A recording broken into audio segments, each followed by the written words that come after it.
Flip all the light switches, so somebody's supposed to be coming to fix it for us. Maybe it's this guy.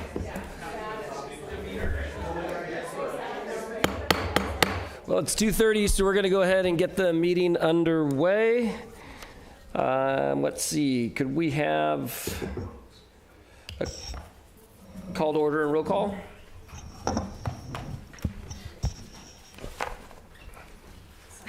It's okay.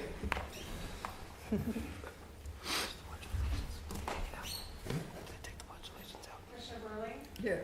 Paul's on Zoom. He said it before, pledge allegiance. Commissioner Brzezowski? Here, present. Commissioner Mickey? Here. Where's the bunch? Commissioner Montmorency? Do it now. Okay. Chair Myers? Here. Thank you. Okay, we'll go ahead and stand for the Pledge of Allegiance. I pledge allegiance to the flag of the United States of America and to the republic for which it stands, one nation, under God, indivisible, with liberty and justice for all. Okay, great. Thank you very much. We've got a busy afternoon in front of us, so let's dive right in.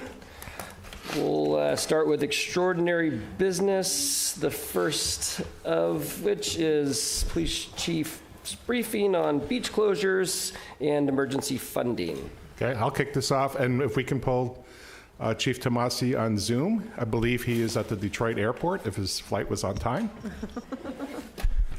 Because he was told he's not going to miss this meeting. Is he on? Hey, I'm here. All right, Paul. So just real quick for the commissioners. A couple months ago, the commission was asking, well, what's the criteria for when we close the beach? How do we work with Monterey County in terms of coordinating emergency response relative to the beach? Is there FEMA money for repairs? What does the State Office of Emergency Services do? How can they help us? That type of thing. So I thought we briefed Chief Tomasi about this issue, and he is traveling, but he is kind enough to help us, give us an overview. All yours, Chief.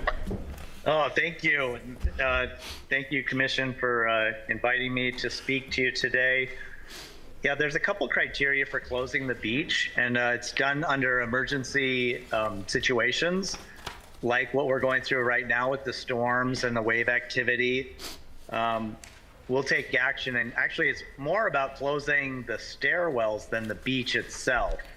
So we close the access points because that's the part that is most dangerous for the public to use, and the stairwells are our responsibility as they lead to the beach. So that's the condition we're in right now with the stairwells closed. As we know, there's no beach right now, and the waves are hitting the walls and have actually damaged our stairwells at the bottom. So that's really the reason why we would close the beach. I mean, there's other opportunities where we might have to close the beach, and that might be, a tsunami or some other incident, but those are so rare.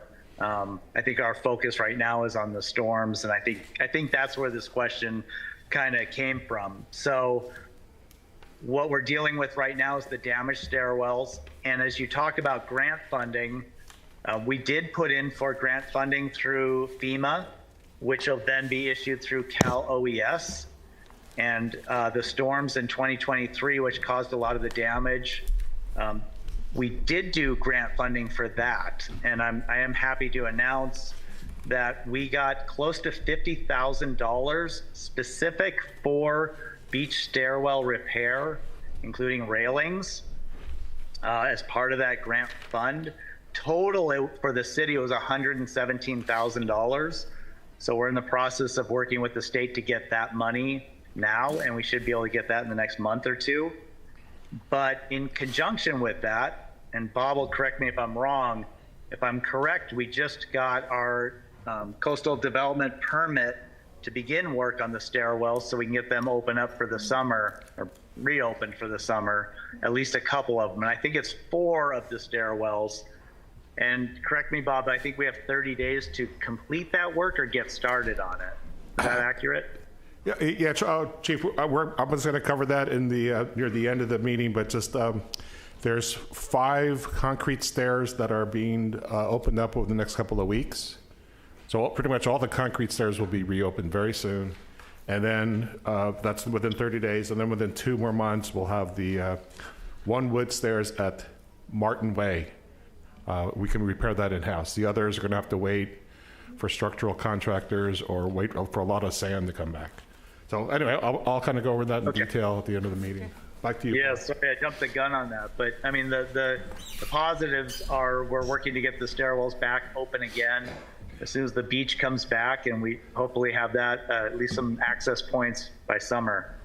So if there's anything I missed, Commission, you're welcome to ask. I can touch on them any point. Commissioners, please. Hi, this is Kelly. I just have a question regarding prioritizing, like seeking funding to be able to do this. So is it the police department that's responsible for seeking the funding, the grant funding through FEMA, and then I said the money that comes through the state? So is that a police responsibility? So the way it works is when we have an emergency, like a storm last year, the governor's office will actually declare it an emergency situation and open up funding for cities and counties to claim. So that's what happened with the 2023 storms. They were actually identified as recoverable expenses due to the damage. So the city went ahead and did that. And that was in conjunction with Public Works and the police through our Emergency Operations Center. So being in charge of the Emergency Operations Center, I oversee it now. So I worked with FEMA to finish up this grant. And now it's in the process of going over to the state, which the funds have already been allocated from FEMA to the state to give to us. We just have to complete one more step to get the check cut to the city. So we're real close on it. And do we not begin the work until we have the money from the state? Like once it's approved, are we dependent upon receiving those funds before we do work? Not necessarily. If the city has funds, they can do the work, but we'll be reimbursed for it. And we've done that before with projects. But we don't want to do the work until it's safe to do and the beach is actually recovered. I think that's the delay we're dealing with right now. Any other questions from the commission? Chief, this is Commissioner Myers. Just a quick question in terms of how you coordinate with other cities or the county. If, for instance, the county declares a state of emergency, is that something that you're automatically inclined to do or have to do or can choose not to do? So the way our Emergency Operations Center works is it's the incident command system. So we can operate independently, but for resources and management, we operate through the county, and then the county operates through the state. So it's a ladder system, I guess, is the easiest way to envision that. So I mean, we're welcome to do our own thing, but usually we move kind of at the direction of the county, who's in contact with the state. Okay, great, thanks. Open up to public comment? It's extraordinary that you don't have to, but it's your prerogative. Yeah, I think I will. It looks like I'll turn it over to Chambers if there's some public comment around this extraordinary business. Anyone care to come up to the podium? Doesn't look like it. Then I did see a hand up on our online community. It's one of our presenters. Is that just, he might just have, like, standing there with his hand up? Or you might have a question. Let's see. It's been us since he's walked in. Oh, Okay, well then, we'll go ahead and close that and bring it back. Chief, thank you very much for taking the time, and safe travels to you. Thank you. Thank you very much. Thanks for having me. Have a good night. Okay, let's see, moving on in extraordinary business, we've got, I believe, a presentation on Arbor Day, Earth Day, Community Day. Good afternoon, Commissioners. So we have Earth Day coming up. And that's Mary Bilsey, by the way. She's our Environmental Programs Manager. For those who don't know. I don't have to. I thought she would. Mary Bilsey, Environmental Programs Thank Manager. So in August 20th, which is a Saturday, we have Earth Day, Arbor Day, and Community Day coming up. And so we are planning to go out to Devendorf Park on from 10 to 2. And we also are extending it to Mission Street because we have some people from Farmers Market that are also going to be setting up some of the farms, the local farms. And we've been coordinating with community activities and Good Roots events as well as Public Works. Jessica Wico has mostly been coordinating from our end on this event. And we have many organizations, over 30, that are going to be there this year. And this is just some of them: Big Sur Land Trust, the California Department of Fish and Wildlife, and Rana Nursery, I think Carmel Chamber of Commerce, and yeah, there's a list of a few of them with their logos here. And we are also going to be planting 2 trees led by Justin and staff. And the tree information is we're going to plant a 24-inch coast redwood that is located on the southwest corner of Junipero and Ocean. Southwest corner. What did I say? Southeast? I was thinking of the park. Oh, of the park, yeah, in the southeast corner of the park. And then we're also going to plant a 24-inch coast live oak in memory of Janice Spradner. We haven't determined the location of that, but we figure we're going to try and get it somewhere close to Devendorf, somewhere close by.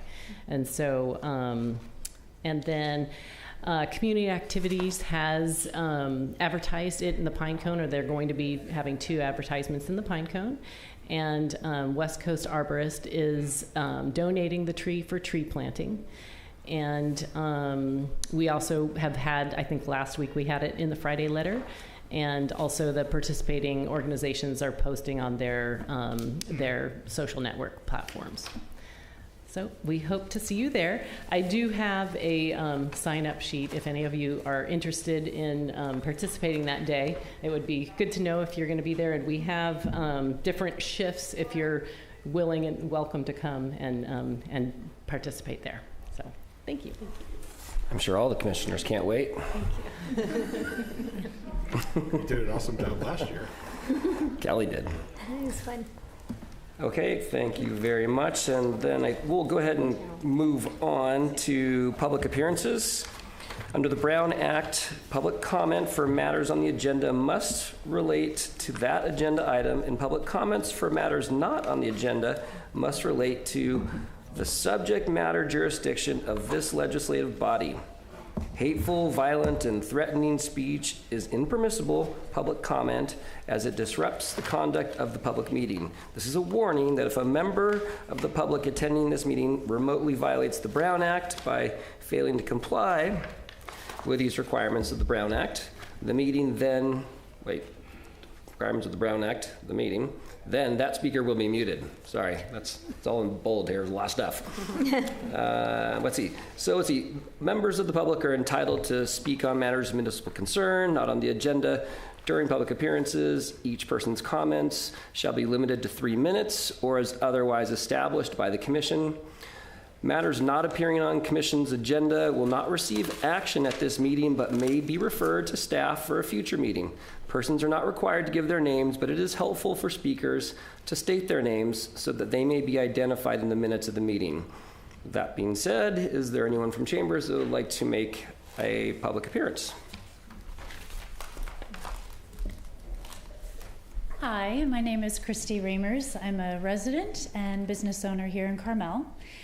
I'm here today to express my concern about the treatment of our beautiful forest during the redoing of sidewalks. Currently, outside of Suvecino Court on Dolores between 5th and 6th, there is a project to redo a sidewalk, but the tree roots have been cut into significantly. One exposed root stump is about 8 inches in diameter. This is not only harmful to the tree, but has also created an imbalance to it, which could cause it to fall on the building that is there. This happened a few years ago outside of my building on San Carlos and 7th. The sidewalk needed to be redone, and a large section of tree roots from the giant pine there was cut into. I was assured by the workers this wouldn't do harm to the tree, but a few months later, the tree had died. So what I ask of you today is that there be more oversight of Monterey Peninsula engineers' work into the sidewalk repairs and the preservation of our trees.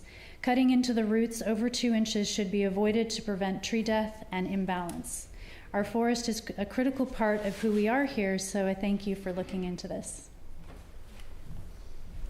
Thank you, Christy. Appreciate that. Anyone else from Chambers?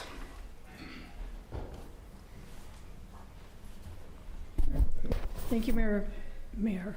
Thank you, Chair Myers, members of the commission. My name is Cindy Lloyd. I just want to say an acknowledgement to the Public Works Department, who has worked so well coordinating their activities with getting pine chips up to Mission Trail Park in front of Randall Bishop's bench, and on Friday we'll deliver a smaller load in front of Robert Boger's bench. My daughter and I have been spreading wood chips, and I'll tell you, Public Works is just probably, I've said it publicly before, my favorite department, because you do work. You get out there and do work.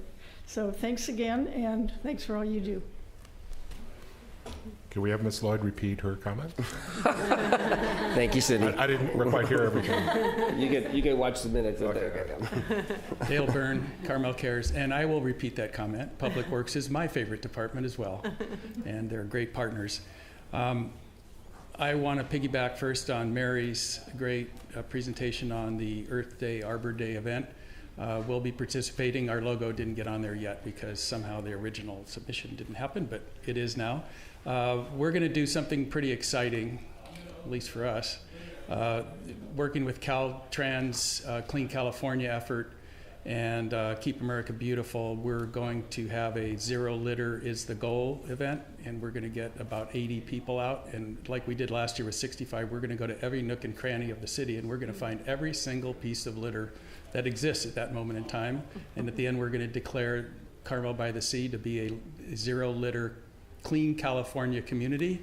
And then we're going to challenge people, to residents and visitors, to keep it that way by, if you see a piece of litter, pick it up and put it in the trash can. We're excited that Visit Carmel is partnering with us, along with Clean California's advertising agency and Keep America Beautiful. We're going to put ads in the pine cone. We're going to make a big deal out of it at the state level, county level, and hopefully nationally through Keep America Beautiful. We're also going to challenge, we're going to say, well, we sort of cheat because we're only 1 square mile, okay. But we also have a high density of hotels and lots of other things that make it difficult. But if we can do it in our 1 square mile, pick 1 square mile of your town and do the same thing, and we'll be happy to help. And we are helping. We've got a county initiative that I'm going to talk about next month. So we also had our first meeting of our Carmel Cares Advisory Committee today. It's a diverse group of 16 people, really interesting. They're 1 hour, really fast meetings, sort of like ours meetings that we have, Bob. More to talk about than you can do in an hour. And we're going to get ideas from them. We're going to give direction to our board of directors, and some of that will come through to you, I'm sure. But we'll be talking more about that in the future. It stopped raining, we think. So we're actually getting into gear on some of the projects we've been talking about at Forest Theater. I've got a new volunteer, Doug Curran, who's fantastic, and he's going to take control of that ADA pathway project. We hope to come back with that, if not next month, the following month, to get approval for that project. We're also starting working full speed ahead on the scenic path widening project and the DG pilot project, which we've got approved. So we're hoping, we'll work it out with Bob, that we can do a visit next month, because we're going to approve that, as well as at least 600 more feet of low landscape barrier, the redwood barriers that we're going to do. Shirley and I are negotiating what parts we would like to recommend. So we're very excited about that. We got a lumber delivery yesterday of 20 2x6s, so that we can put the left border going north from 13th. And we're going to do a fairly substantial length for you to observe. Thank you very much. Thank you, Dale, and thanks for all the work that Carmel Cares does. Anyone else from Chambers? Doesn't look like it, so I'll go out to our online participants. Is there anyone online who would care to make a public appearance? I don't see any hands raised. I'm going to go ahead and close public appearances. And Mr. Chair, before we move on, can I ask the city forester to respond to Ms. Raymer's comment about the sidewalk at MPE. Yes, so we were alerted of the issue. The project manager, Javier Hernandez, has spoken with them and put them on notice that they can't just cut stuff like that. The cut appeared to be in more or less a calloused area from when they previously redid the curb, and the area that was cut was for the new curb, so there was most likely not roots removed. Just to reiterate, it's very clear in the contract documents that thou shalt not cut any roots unless the city forester is there. And I've been out to look at a lot of stuff, but they didn't call me before that one, so they're definitely got their hands slapped and then some. And they're responsible if anything happens to that tree. Thanks. We're fortunate to have community members paying attention. So thanks.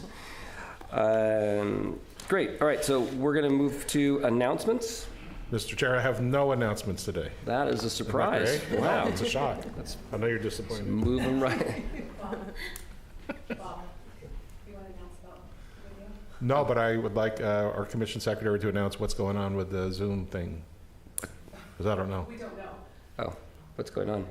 We are having technical difficulties downstairs with our feed, so outside people cannot see anything. Oh, So, yeah, all they see is that. Can we see their Zoom, can we see their PowerPoint presentations? Sebastian, well, we'll be able to see this. Yes, we can. Yes, okay, because that's, okay, great. Thank you. okay. Perfect. Then let's go on to the consent agenda. Items on the consent agenda are routine in nature and do not require discussion or independent action. Members of the commission or the public may ask that any items be considered individually for purposes of commission discussion and/or for public comment. Unless that is done, one motion may be used to adopt all recommended actions. The only thing on our consent agenda this afternoon is the February 8th, 2024 meeting minutes. I move to approve the minutes. I'll second. If we could get a roll call on that. Commissioner Berlin, Yes.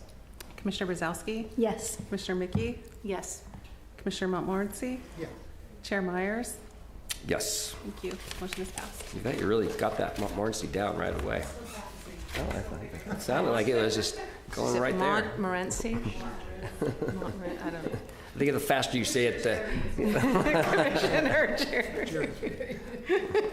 all right, here we go. We're going to continue on then. And this is a nice rapid pace. Let's see. Orders of business. Orders of business are agenda items that require city council, board, or commission discussion, debate, direction to staff, and/or action. And we do have a number of items today on orders of business, and so I'll just remind everyone, either chambers or online, that when we do open it up for public comment, we're going to be really strict about our time so that we can get through everything on our agenda today. So with that in mind, the first order of business? Would you like to read the? No, I feel like you're not really saying enough today, so. This is Friday. I missed that. I'm going to say a lot on their got a lot to say. public works report. Anyway, sure, I'll be happy to, Mr. Chair. This topic is receive a presentation from consultant group Integral Corporation, Hara Kucinich, and EMC Planning Group to provide their preliminary findings of the shoreline and beach erosion exposure modeling, Task 3, and coastal hazard and sea level rise vulnerabilities, Task 4, which are part of the coastal engineering study, Phase 1, and I'll turn it over to Ms. Bisley to introduce it a little bit more and turn it over to the consultant. Sure. I was just going to actually introduce, I think you've met the group before from Integral. It's David Ravel and Matt Jameson, Ashley Ellison. And I just wanted to let you know that I did pass around the dais 11 by 17s of the of all of the maps so that you have a closer look of all of those. Okay, I'll pass it over. Hello, everybody. There is, this is interesting, World Surfing Reserves just popped up on my screen now. I cannot see the presentation. Oh, yes, hold on real quick.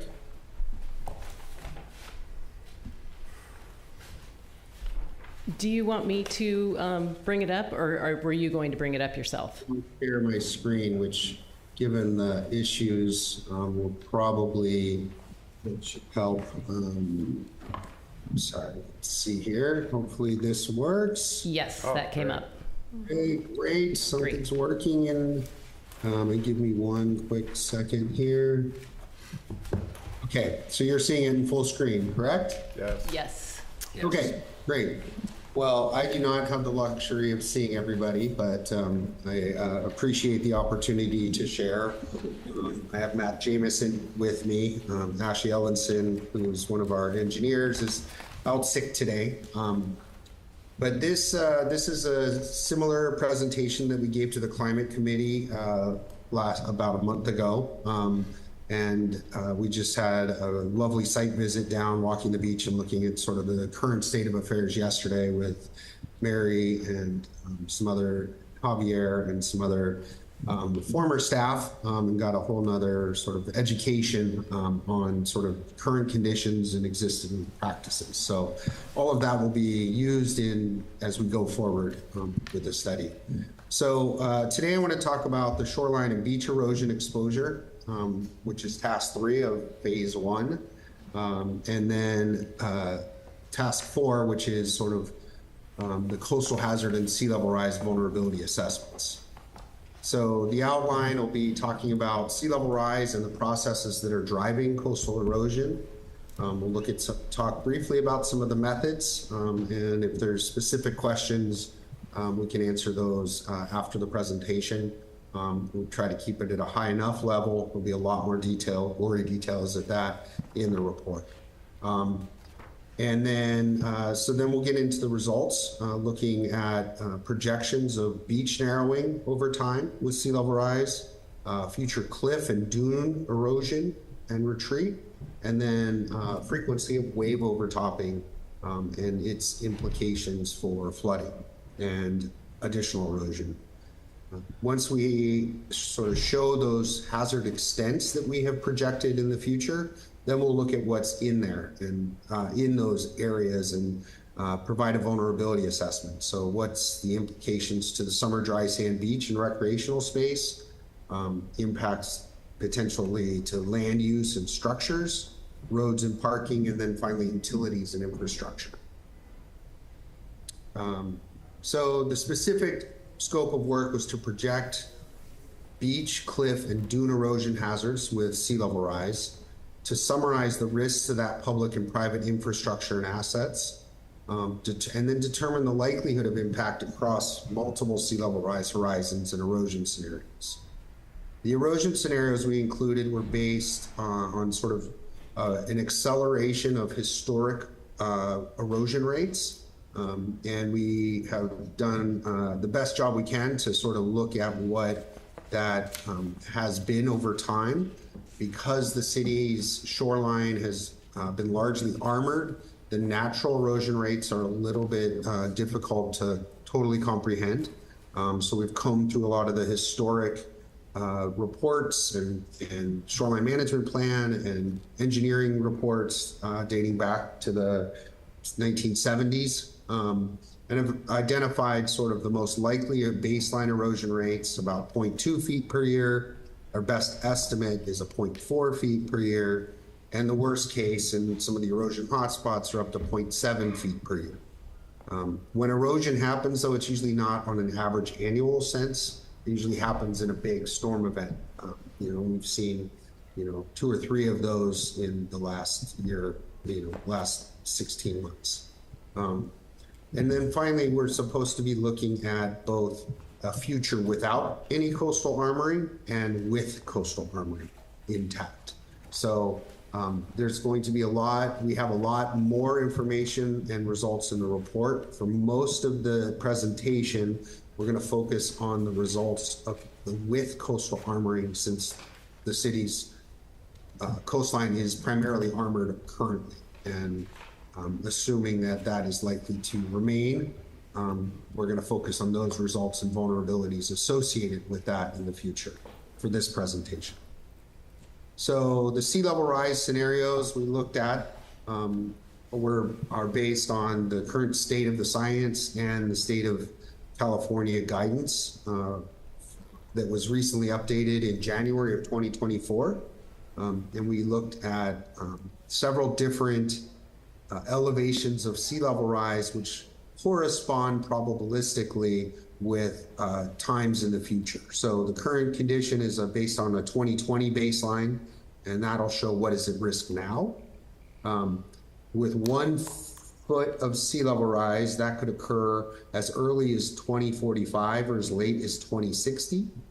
A medium term sort of time frame would be 2 feet of sea level rise occurring between 2060 and 2080. And then long term, 4 feet of sea level rise could occur as early as 2080 and as late as after the turn of the next century. And there's some curves for that. So the coastal processes, that were really evaluated in driving the erosion included tides, wave run-up from breaking waves, wave reflection off of the coastal armoring, and then wave overtopping of some of the structures. You can see, and as the shoreline along the city varies a lot, you can see gaps in some of the sandstone outcrops. You can see waves as they propagate along the seawalls, and this is sort of the wave splash. And with high onshore winds, that can also saturate the bluff tops. And then you get localized currents that can scour out around some of these small headlands. And so we considered the geomorphology across the beach and elevations and beach slopes and cliff edges and elevations, the coastal armoring, which was documented in task 1, sort of a difference between a hard cliff or coastal armored bottom layer and then a bluff or softer soil top layer in the geology. And then considered localized currents generated by waves, like as shown with this yellow arrow, acknowledging that there's other impacts from stormwater runoff, springs and other anthropogenic factors like people running up and down the sand dunes, for example. Here's sort of what happens during one of the big storms. We'd see the damage to some of these stairs from large waves impacting it, especially if there's debris floating in the water from driftwood or things like that. These were the stairs at Martin Way this past January. So I'm going to start with the narrowing of the beach width, considering that the existing coastal armory. So as has been shown by many researchers for many decades, on armored coastlines, over time as sea level rises, beaches will narrow and can become permanently inundated. And this is known as sort of coastal squeeze or passive erosion. It's effectively, and this over here sort of, this diagram here sort of indicates on sort of a natural beach, there's a lot of birds and biodiversity and life on the sand and shorebirds. And then as erosion happens, there's a tendency to build coastal armoring to stop that erosion, which results in sort of a steepening of the offshore slope and the narrowing of the beach because the beach is not allowed to migrate inland and so part of the beach gets drowned. And over time, by holding the back of the beach in place and stopping much of the erosion, you tend to lose your beach over time. And there's many examples of that in Southern California that have already lost their beach and are looking at very extensive beach nourishment projects to try and bring back some sense of the beach. So basically, over time with sea level rise and coastal armoring, recreational beach areas and habitats are lost unless action is taken. And so this sort of brings me to another point in that all of the hazards and results that I'm going to describe are based on doing nothing different than you're doing currently. And so in the next phase of the project, which was recently approved by City Council with funding from the Coastal Commission, we will be looking at much more of the adaptation strategies and options that the city and community has to maintain the beaches and to reduce the high levels of future erosion. But right now, this is all without doing it.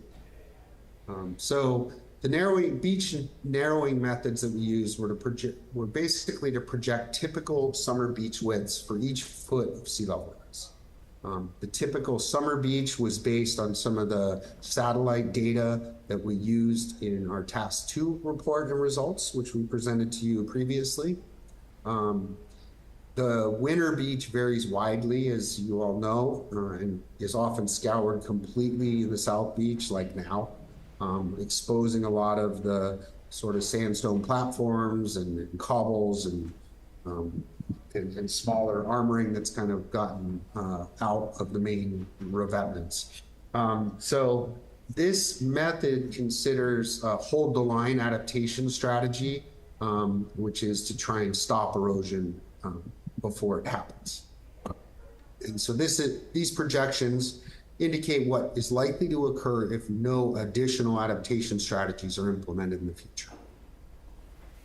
The findings were that the summer beach widths may narrow 50 to 60 feet for each foot of sea level rise. Beach widths are generally higher in the northern section than the southern section, and you can see that presently, where there's a lot of damage to the staircases in the south, and a lot narrower beaches, and you can still at the 4th Street access get down to the beach. With 1 foot of sea level rise, a typical summer beach could be reduced by 20%, with 2 feet about 40%, with 4 feet about 80%, with only 2 small pocket beaches remaining in the south. And with 5 feet of sea level rise, there's very little dry sand beach that remains.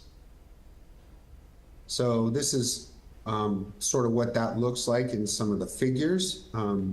Between 1 foot of sea level rise between, again, sort of by 2045 to 2060, you can see the original sort of widths get narrowed by about 50 feet in places. And, you know, the southern section eventually becomes squeezed, particularly near the 12th Avenue headland, which you can barely walk around currently during the eroded winter conditions. With 2 feet of sea level rise between 2060 and 2080, the northern beach you can still walk along, but the southern beach really becomes, even the summer beach, you can't walk around the headland during most of the tides around 12th Avenue headland. When we look even farther out, this is between 3 and 4 feet of sea level rise, there's only some continuous dry sand around the northern sand ramps up to Pescadero Canyon, and very small pocket beaches between 8th Avenue and 11th Avenue during the summertime. So this is kind of what that looks like by foot, and the acres of beach and the percent change.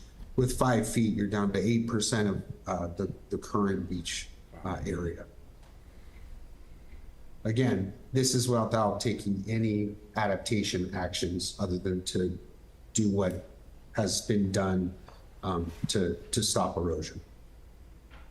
So projecting cliff and dune erosion is slightly different, and I want to make a little bit of a distinction between the behavior of sandy beaches, which experience this sort of the seasonal onshore and offshore, as well as times where sandy beaches can erode, and then over time as sand comes back to the beach can grow. When you were talking about erosion of bluffs and cliffs, they only go in one direction. Once they fail, they don't grow back unless we build them back. And so sand dunes are often can recover if given enough time, but a lot of that is, it does tend to be more unidirectional in terms of lost dune habitat and recreational dune access. So Carmel obviously has all of these conditions: the Del Mar dunes and the North Dunes, unarmored cliffs, and then seawalls and riprap, primarily along much of the southern part of the beach.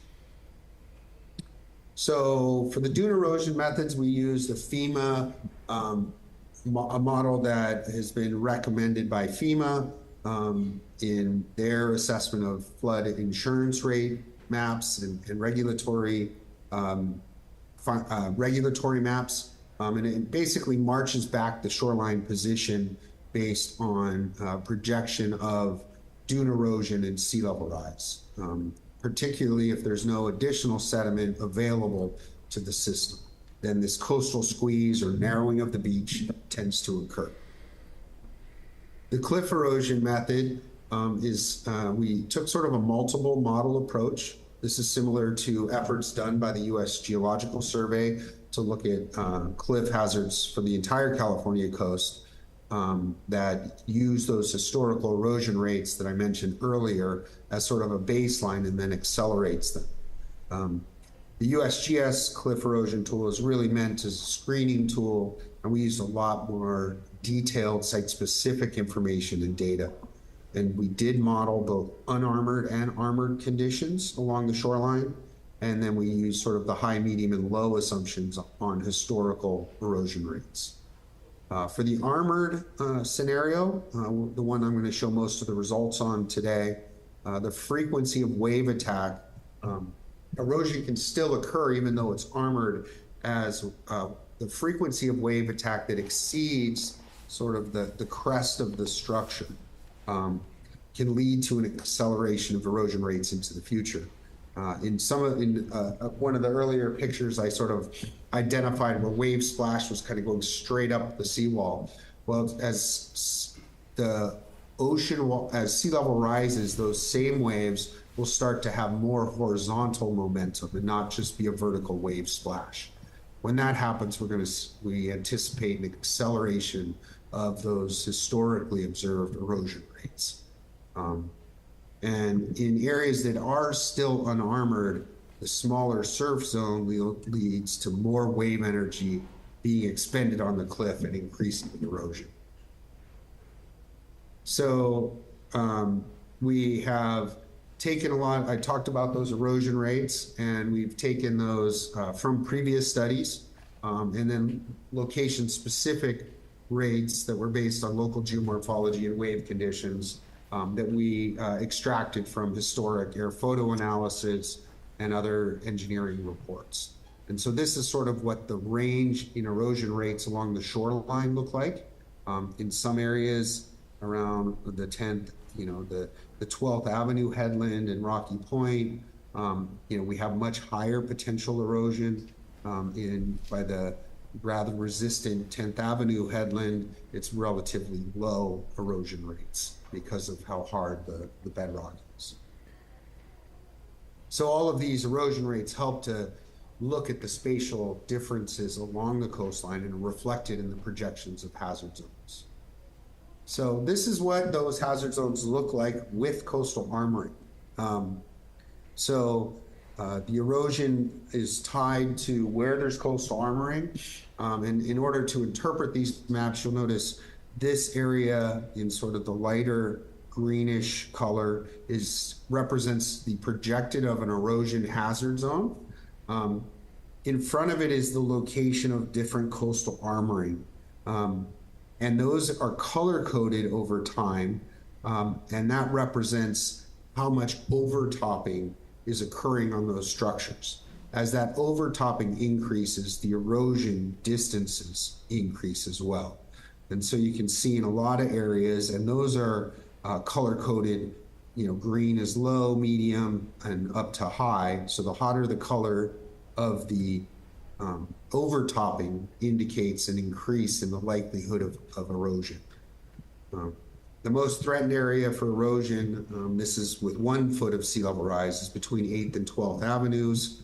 And that red circle here indicates an area where there is no current armoring. With 2 feet, the overtopping potential is highest between 8th and 12th Avenues along this sort of stretch. And the projected erosion hazard areas behind the seawalls range from 20 to 40 feet. And then erosion hazard zones are slightly higher around the dune ramp areas.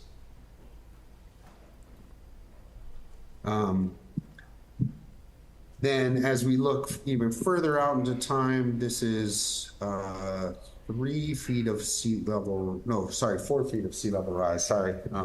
The Zoom screen here is kind of hiding my title, so forgive me. The overtopping potential increases in the South Carmel Beach area between Martin Way down to 13th Avenue, and then also along North Beach toward Pescadero Canyon. So that results in the highest erosion potential around 12th Avenue, with up to 150 feet of potential erosion, even with the existing coastal armoring.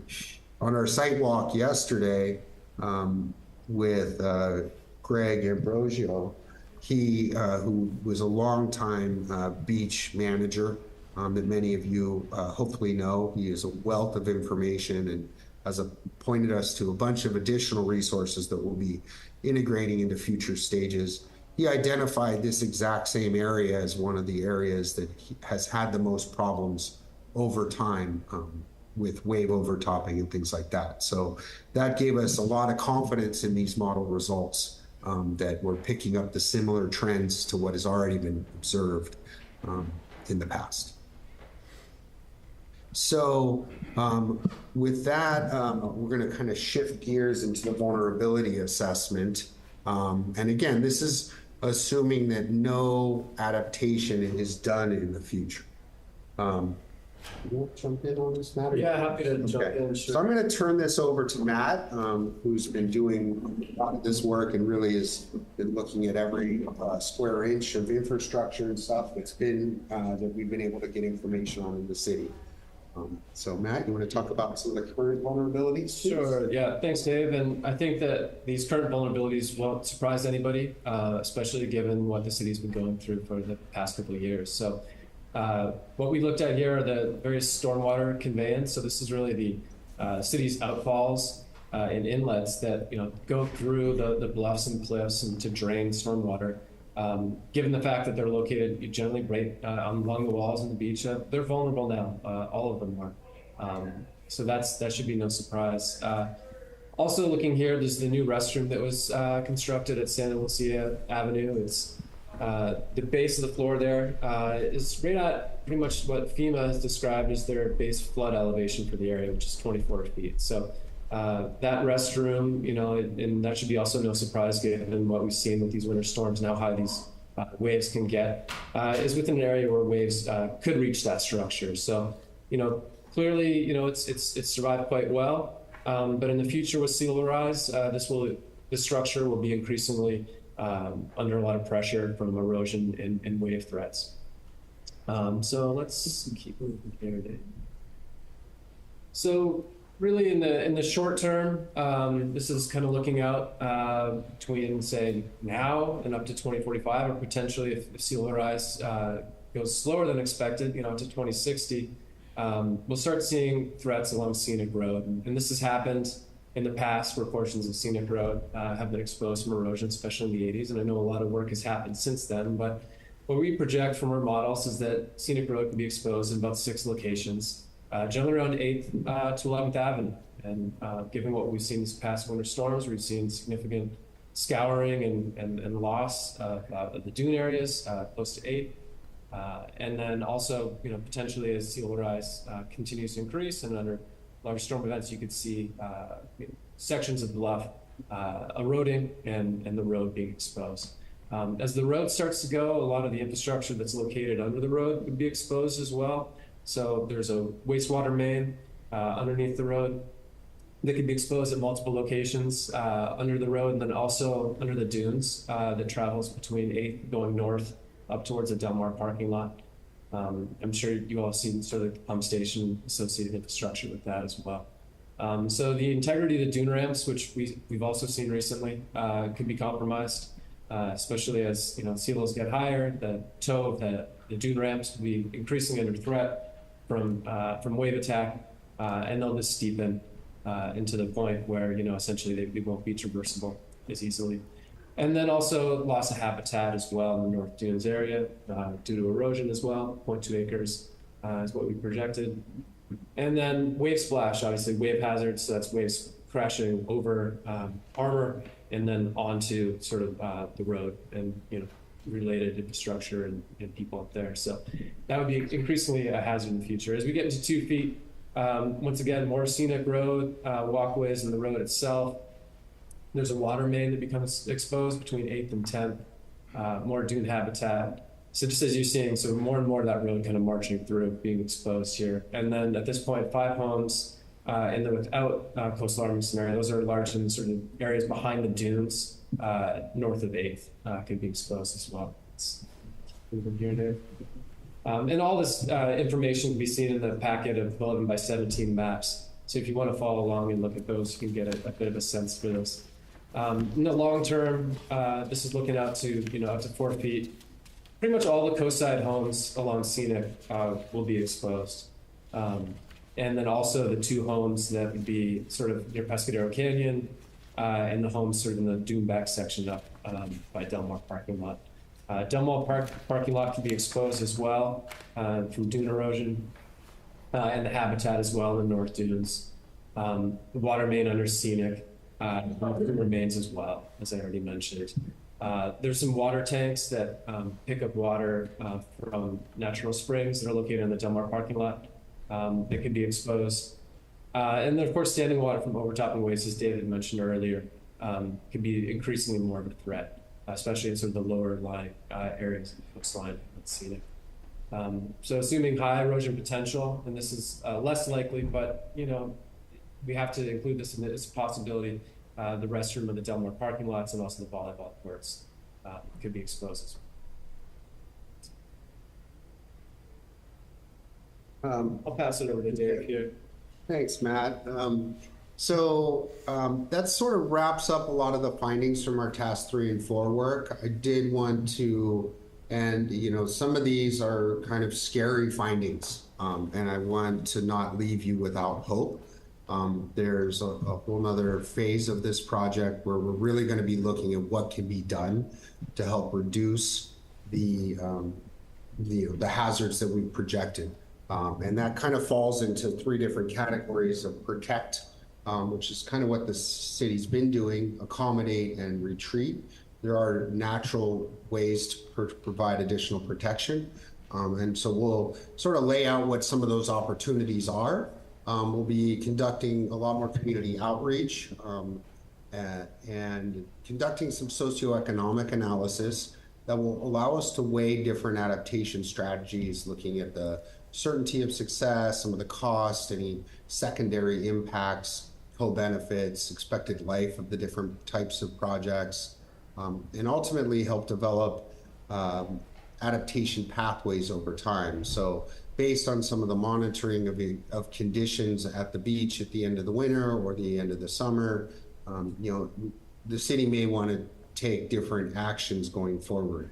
And so ultimately that will lead to, helping the outreach and technical analyses will help get some, identify some support and some vision for the community's preferences around adaptation. And then we hope to feed those choices and preferences into an update of the local coastal program policies and implementation language to facilitate the implementation of adaptation strategies, both at, and to update that reflected community vision. An update again to the local coastal program is basically the city's interpretation of the local of the California Coastal Act, the statewide Coastal Act, at the local level, and allows the city to make a lot of its own permitting decisions based on this updated vision and adaptation preferences. And so with that, I'm happy to answer questions, and I will stop sharing, or maybe I'll keep sharing and see if anybody has any questions. I apologize, I still cannot see everybody, so I will leave it to Bob or Mary to call on people and tell me when I should answer. Well, thank you for the presentation, David. Commissioners, are there any questions that you've garnered from this material? I'm curious if you could go back to slide 4. I think this was the sea level rise, the various scenarios. I'm just curious how this compares, particularly the likely and median numbers to our neighboring communities. It sounded, I think in one of our previous presentations, you had experience with communities nearby, Santa Cruz, Capitola, Monterey. Yes. How does this compare? So they're all very similar. All of these studies that we've been engaged in have been using the same science that came out of the 2018 scientific findings, and the policy guidance for 2018 was to actually consider almost 7 feet of sea level rise. The 2024 guidance, which we're focusing on more now, has kind of decreased the amount of sea level rise anticipated by the end of the century down to about 4 feet. So we're all using the same bit of science. The guidance has changed. And so we're kind of focused more on, and that's one of the reasons why we did 1 and 2 feet, because if that takes us through 2060, any kind of planning and permitting and local coastal program updates, we're going to have to update this every, several decades. And so if we focus on sort of this 2 feet of sea level rise by 2060 kind of impacts, acknowledging that it could get much worse farther down the road, future updates in both science and policy will occur, by 2060. So that's how that kind of compares and how it kind of fits into, I guess what I'm trying to say is don't worry about the specific numbers, but worry about, making good decisions that will buy as much time to enjoy the resources. No, I was just more curious. I mean, I'm focused on the next 20. Very, very well. It's the next 20 to 40 years that I was sort of focused on. I was just curious how we compared to, for example, Monterey Bay versus other. You're saying they're the same. Everybody's in the same 1 to 2 feet. Yes. Yeah. And do you have any data on the past 5 years that would suggest the 1 foot over the next 25 years is reasonable? So the past 5 years have been marked by a lot of large storm events and El Niños, and both of those sort of like the sea level rise projections are based on sort of a mean sea level rise mean sea level projection. And because we've had so much storminess and El Niños, mean sea level has actually gone up a little bit compared to what was projected in that 5-year averaging. And so there's a little bit of a skew, but overall in the actual data itself to a little bit higher. But one of the reasons that the state downgraded the 2100 projection from about 7 feet to about 4 feet is because some of those sea level rise projections were looking that the state was sort of requiring, were looking less and less likely than they had thought in 2018.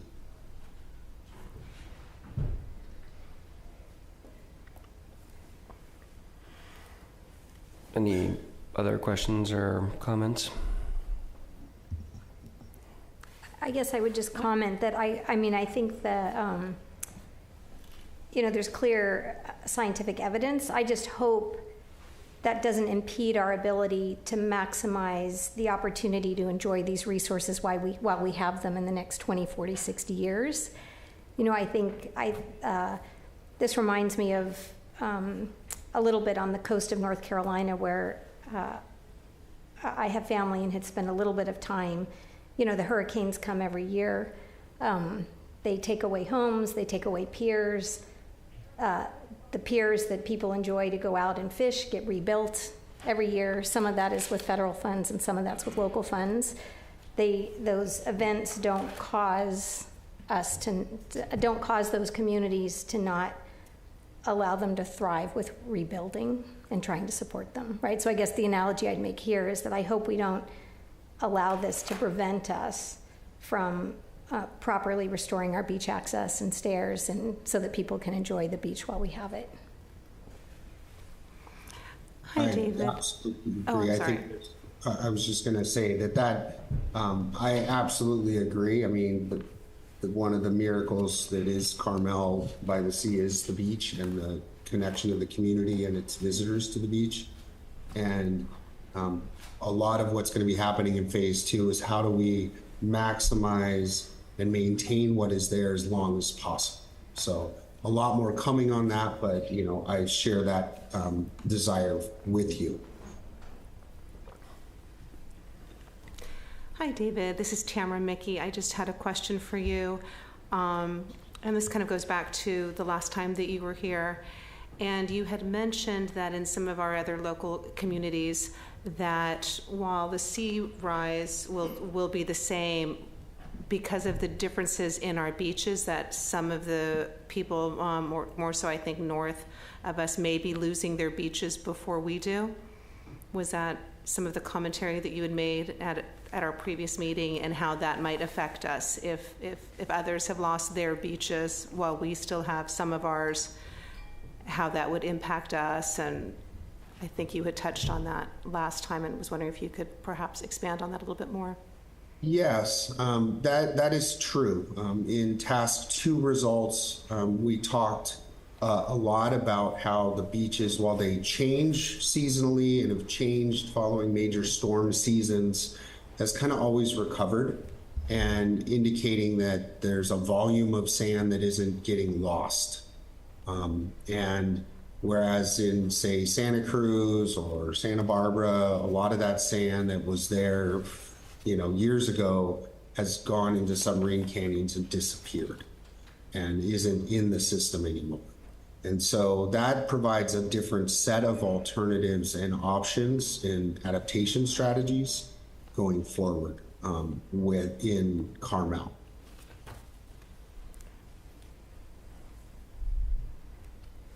Thank you. I would just say that the information that's being presented to us, it amazes me that in 120 years we had 8 inches of sea rise level, and the projections not so long ago were thinking that in the next 100 we're going to get 7 feet. And so, I mean, it's astounding. It's like 911 when I hear that. And then at the same time that they've taken that data and taken it back to 4 feet, I continue to question how this science will evolve, and I hope it evolves in a way that it isn't as drastic as being laid out here. But certainly want to make sure we're taking the right precautions so that we can protect this resource. I would agree with that. If there's nothing else from the commission, I'm going to open it up to public comment, and I'll start here in Chambers. Is anyone from Chambers that would like to make some comments regarding this? Please step up to the podium.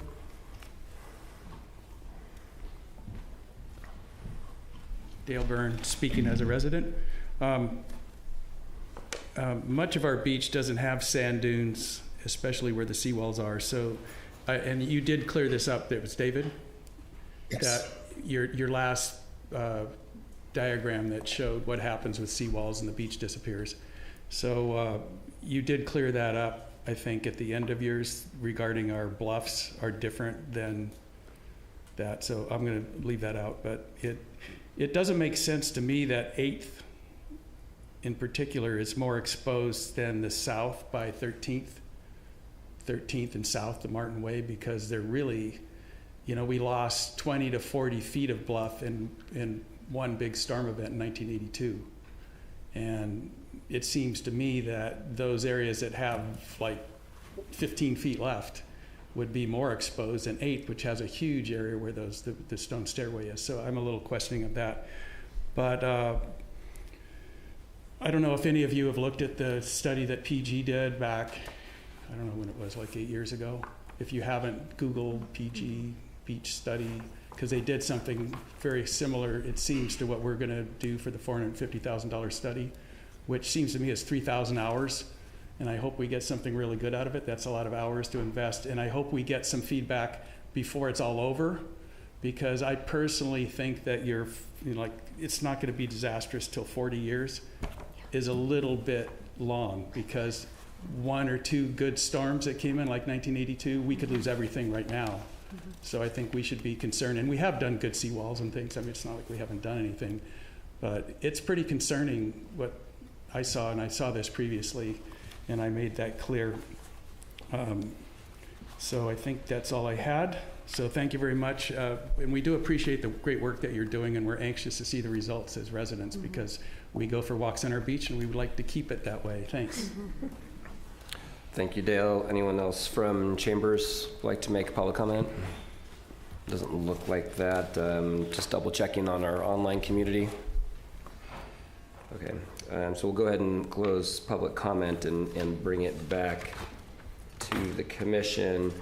I believe really the direction here today is just to receive this information. I believe that's what we've done. It's comprehensive. There's lots of stuff here to chew on. So with that in mind, we'll go ahead and move on in our orders of business.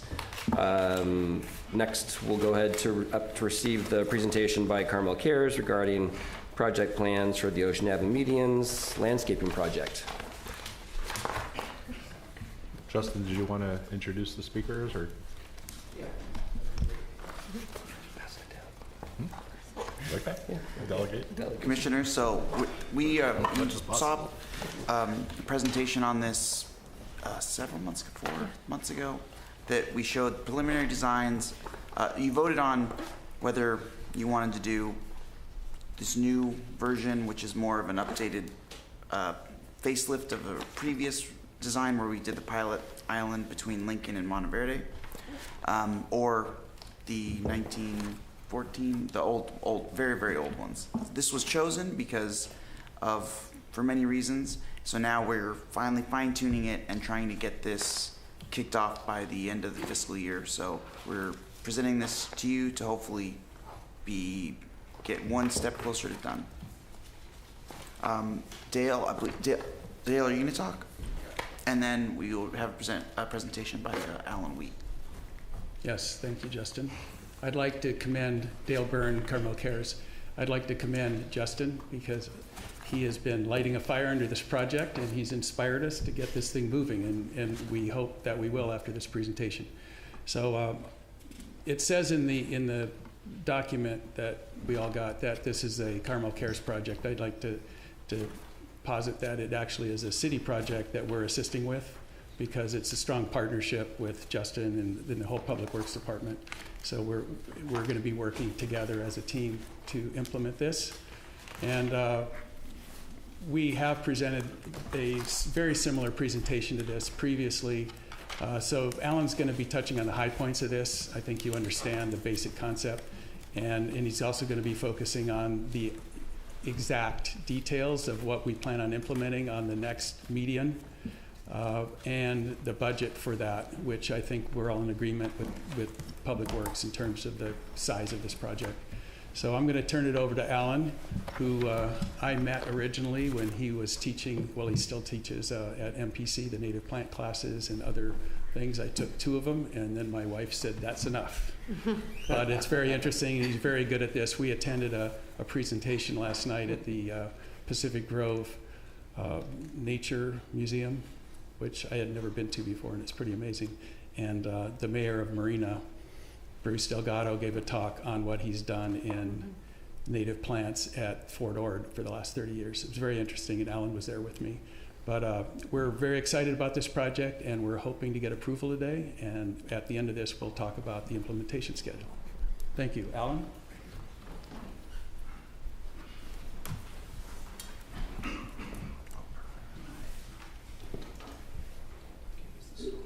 Oh, okay. Thank you. Okay. So we've all talked about elevating the aesthetics and biodiversity with our plant palette. Is one of our big goals of creating the pollinator pathway, what we're calling this project. Alan, just before you get, if you wouldn't mind just maybe adjusting the microphone so that those online could hear you too. Okay. Yep, appreciate it. Is that better? Problem. Okay. So our purpose is obviously many reasons to help pollinators through climate change, enhance the beauty of our town, and bridging a gap between purposeful and art. Bringing the art into landscape design, the plant material is the natural material. So, and having seasonal interest. Some plants, they'll be blooming right now in the early spring or even February, providing nectar for birds and other bees, and then transferring into our interest of the leaves and the color and the fall color and then the berries through the winter. So that's all calculated into the plant decisions. So we've already been through that. So our priorities, safety concerns, obviously pedestrians crossing the medians. We need to deter the jaywalking, as we've talked about. This is one of the primary goals. We need to maintain visibility for motorists at the ends. We should have our town beautiful, so we're going to have some color at the ends and layer up, and I'll explain that when we get into the design. Maintain visibility to the opposite side of the street, and we're going to plant low things in front of the banners so they can be easily changed and walked up to, and not block them, or stop signs or anything else. The tree work that was done was a huge help, and it's a leg up on the project. Having a healthy overstory is the key to having a healthy understory. So as the goals were jaywalking. I just explained all that. These plants are tough. They are able to handle high soil temperatures of having paving around them and elevated soil that heats up. The road radiates a lot of heat. So we've chosen plants that streamline what I call hydrozoning. They all need the same amount of water, whether it be very little or very lot. We group those together, as well as it streamlines the maintenance that's required. These plants don't require very much maintenance other than maybe an annual cutback. So it's very easy, safe for workers who don't have to go out there all the time. And they're clean, which is a big difference for the street. All the plants I've selected are California natives, local natives, support our local habitat birds and other critters and our monarchs especially. I want to get those numbers up. I'd love to see them in town and get around. So the approved design from 2022 and the pilot planting. The pilot planting did receive some positive feedback. Many elements have been incorporated in this design. I spent quite a bit of time talking to shop owners and things like that, doing my research and coming several different times a day to see how all these aspects affected. Plant palette needed some adjusting in the pilot program, so there's many short-lived or underperforming in the area. I would like to enhance that and make it look uniform with the other four eventually. And I've adjusted the plant palette for plants that are easily available to buy. If you ever need to replace them or a car runs through it or whatever, you'll be able to find them. They're not rare, they're common.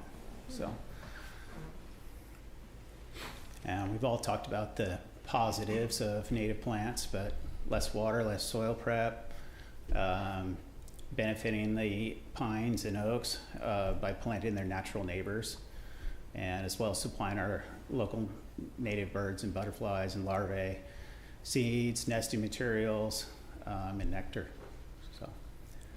So one of my goals of this, thinking about the pollinator pathway, was creating these wildlife corridors for flying critters. So What's great is they connect the Mission Trails Preserve, the Forest Theater, Ocean Avenue, Scenic Pathway, and the North Dunes. All in a good, we have a nice horseshoe. If somebody's flying by, they might stop and decide to make Carmel their home, which would be fantastic. As well as many other, I've been installing quite a few other private gardens, and every little mark on the map helps. Pretty soon you start connecting the dots. So in the future, this could extend up towards the high school along the pathway, as well all the way down to the beach, with our plantings along the walkways. So.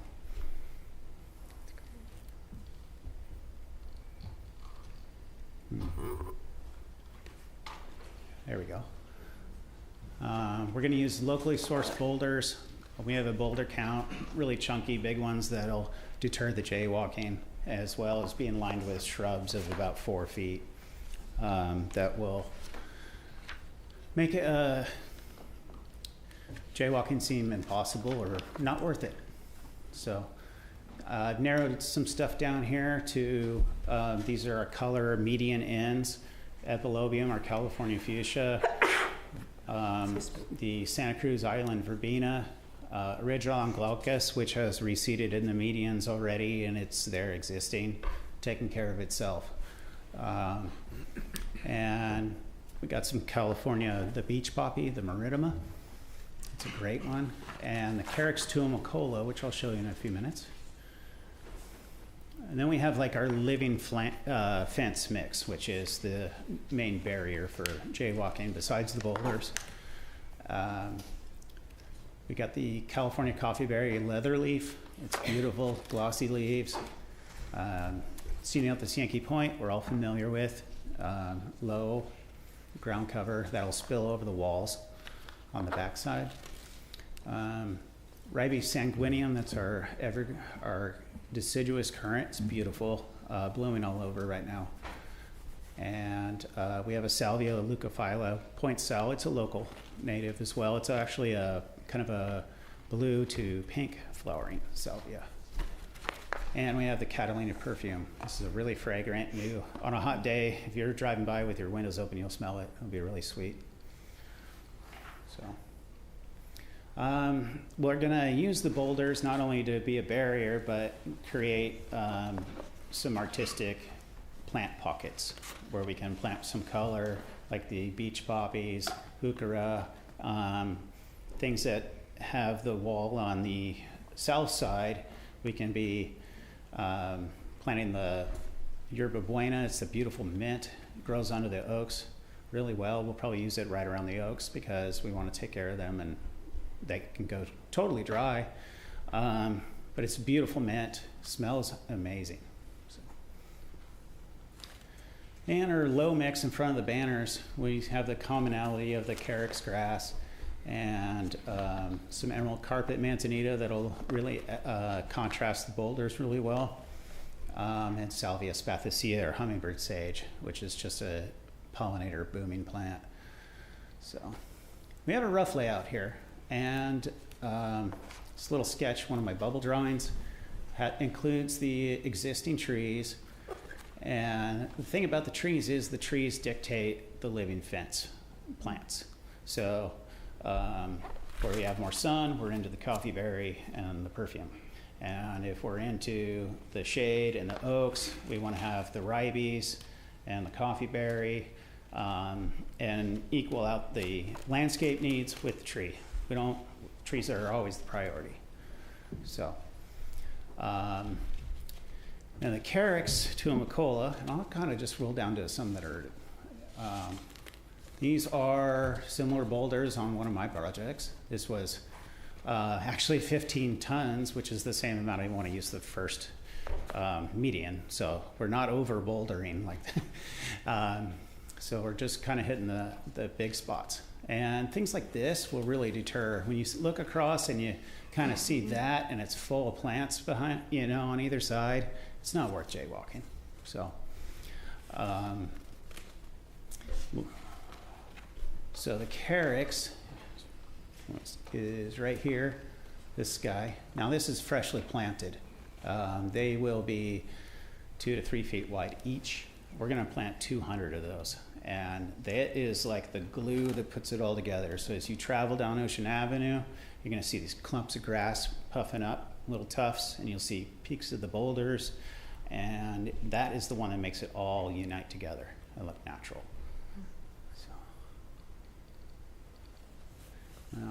other boulder pictures. These are local source granite that is less than 50 miles away from Carmel. I think that's very important. There's a lot of waste in landscaping, and I don't want to contribute to it as far as trucking boulders and importing stone from Europe and everything else. Local's best. Here's a little rendering of probably, year 1, year 2 will be much fuller. This is the cross from the library there, and you can see our boulders walking that highway of everybody jaywalking, flanked with the plant pockets, large shrubs on either side. And we're using, when I did the boulder count, like 5 and 6, and it will create some elevation to it to add some topography to it other than just being this flat plain. That'll allow us to do whatever soil improvements we need. On the ends, as we approach the ends, it's less likely somebody's going to jaywalk. So the last 20, 30 feet, there's not even worth it. But those are also visibility for pedestrians and motorists at the stop signs. So those are all the lower mixed flowers, and it just creates good bookends for the medians. There's my plant list. We've talked about all of these and some counts. 200 carex for the first median. And the carex is important. We're going to use that in all of them eventually. And then we'll repeat those assemblages of the oak understory, the pine understory. There are some existing plants that make each median a little bit unique. There's some larger toyons and some other things, and we have the arch on the final one if we keep going up the hill, which actually has quite a bit of carex in it already that we'll probably just dig up and do the decade maintenance and divide it and use it. And these are all at cost. That's $3,900 for plants. It's not that bad. Mm-hmm. So, boulder quantities, and these are estimated. Obviously, when you go to the quarry, you're not taking every measurement. But 5 feet by 1.5. We need 3 of those. We got 3 big spots, and those can be flanked with some of these other smaller ones. I like finding flat ones that can look like a really humongous boulder, but it actually is only a little bit thick. We can mound them up and tilt them, and we bury 1/3 of them so they never move. So, and rock's expensive. Actually, delivery's expensive, but it's $57.50 for that. So, all in all, here we are. Boulder placement for labor costs, 2. Planting, design supervision, that's me, and planting volunteer and professional, and our total labor cost of $7,500, which brings us to a total of $17,350. It's pretty good. This is just meeting an inventory of the future of everything going up the hill, and we've done all these tree things, which is fantastic. Maybe Justin can let us know if there's anything left to be done, but we've met all of our goals. So thank you for your time, and let's open up to questions. Wow, thank you very much, Alan. Really appreciate that. I'll turn it over for commission. Any questions or comments about the presentation, please? I think it's gorgeous. I think I can hardly wait to see year 2 and 3 and 4. I just had one question about the lifespan. Mm-hmm. Perennials can last a long time. Yerba buena can be 30 years in the same place if it's happy. Is there Any idea or thoughts on when this might have to be revisited? Is it 15 years, 10 years, or is that just not even in the realm of decision-making? We do have short and long-lived perennials. Right. The grasses live a long time. That's a long-lived perennial. Everything requires maintenance. Anything that would accelerate that is just the fact that it's in a median in this tough living environment. Right. Would rapidly age plants if it's stressed. We're making the best decisions we can. Right. So. Okay. Mhm. Thanks, Alan. I had one question. The numbers, is that for the one median or is that for the rest of the medians? One median. Okay, so the 17 is for the next median. Yeah. Okay. Okay, perfect. So we've taken out 3 trees that we had found during our walk. And in terms of the city and trees, the next thing really is we found a bunch in the sidewalks that need to be addressed. We removed one dead one, and then there's some more poor and dead trees that we still have to come back for. But we really were just focusing on to get the island off the ground. But we've got a bunch of others in the area that are of note. Like there's an oak tree planted in front of a stop sign that they keep trimming, so it's 4 feet tall, and never get taller than that we're just going to take out. So. Yeah, and we're in line. We could probably start the last week of April, full week. Perfect. Yeah. Commission, any other? Yeah, I just wanted to ask you a question. Thank you so much, Alan. This was beautiful. Thank you for sharing it with us. I believe last time you had mentioned about possibly putting up little placards with either some kind of a code or a name of the plant. Yes. I don't want anybody running out in the street to scan something, but So you I want a would name? like to do that at the Forest Theater, and if we do Scenic Pathway or something like that, because that Scenic Pathway would be beautiful if you're down there when the monarchs are coming up and you see them there and you scan the code for the plant. You can learn what it does for everybody. And it's a good incentive for people to see if it works here. This is something that I could do. It kind of carries on your pollinator pathway. Maybe others will, start to plant a similar, plant. I had one question. I see that you have the Seaside Daisy. Yes. Are you also going to consider the Santa Barbara Daisy? I would not, just because it freely seeds. Okay. It would act as a weed in our landscape. Okay. Although it's very colorful, and I've used it as an ornamental in ornamental gardens, I would prefer not to.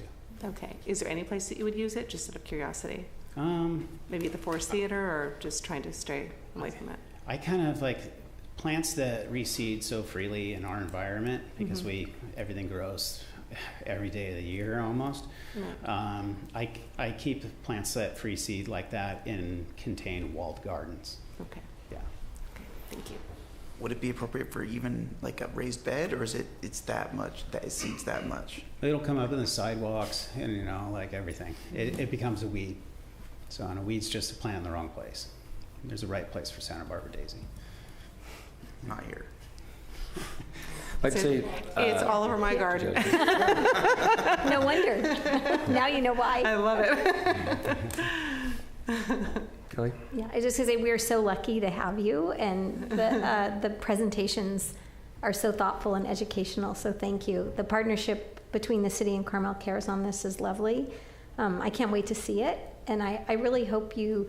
The last time when you talked about the pollinator pathway and the opportunity to do public education around that with signage, I totally understand. Not encouraging people to jump into the median. We're trying to prevent jaywalking, but in places where you're able to share that and put education around that, I think it's a beautiful concept, and it really fits with the city. Thank you. Yeah, I definitely would echo all of these comments. It's a fantastic vision, and your ability to articulate it really, I think, brings us down that wildlife corridor. So I really appreciate the work that you've put into the plans, and I'm excited, I think like the entire commission is, to see this get moved on and executed. Again, yeah, Tamara stole one of my comments, and then Kelly stole my other one. So I totally, I mean, I am actually concerned. It's not jaywalking. It is people that actually want to go out and actually, and just, you know, and take it all in, all the sights, the colors, the smells, and we'll have to figure out a way to educate folks to not do that, but to learn about it all the same. So, yeah. Yeah, Mr. Chair, I have a question, which I only thought of just now, and just 2 comments. One question is the uplighting, the tree uplighting that was done several years ago. That's wholly, I'm assuming that those stay. Yeah. Just want to make sure. Readjusted, you know, Sure, just but point straight up right okay, now. we're not. But let's okay. put some artistic eye on All right, that's good to hear. 2 comments. One is historically at Car Week, regardless if there's new plans, including our pilot project, pedestrians just come in with beach chairs or whatever and just trample the lights, the plants, everything. This year, we're going to have community activities and public works. We already purchased plastic fencing that will go around the edges of all the medians, and there'll be different fencing for the memorial arch to protect people, so people will not be able to go into our brand new landscaping, which is good. And also I wanted to clarify the cost sharing. The city will be paying for the materials and helping with labor, but the city cannot pay for the labor for this project. We can pay for all the materials. We have $25,000 in the budget that we are super excited about spending before June 30th. Not July 1st, June. I'm looking at Dale. Long story. Let's not joke. Okay, so we have 25,000 this year, and we're assuming we'll have another 25,000 next fiscal year in the budget. We put it in the budget that we put in the budget. Earmarked $25,000 for right, and we're sure council will approve that. So the city contribution will be 50,000 towards the pot.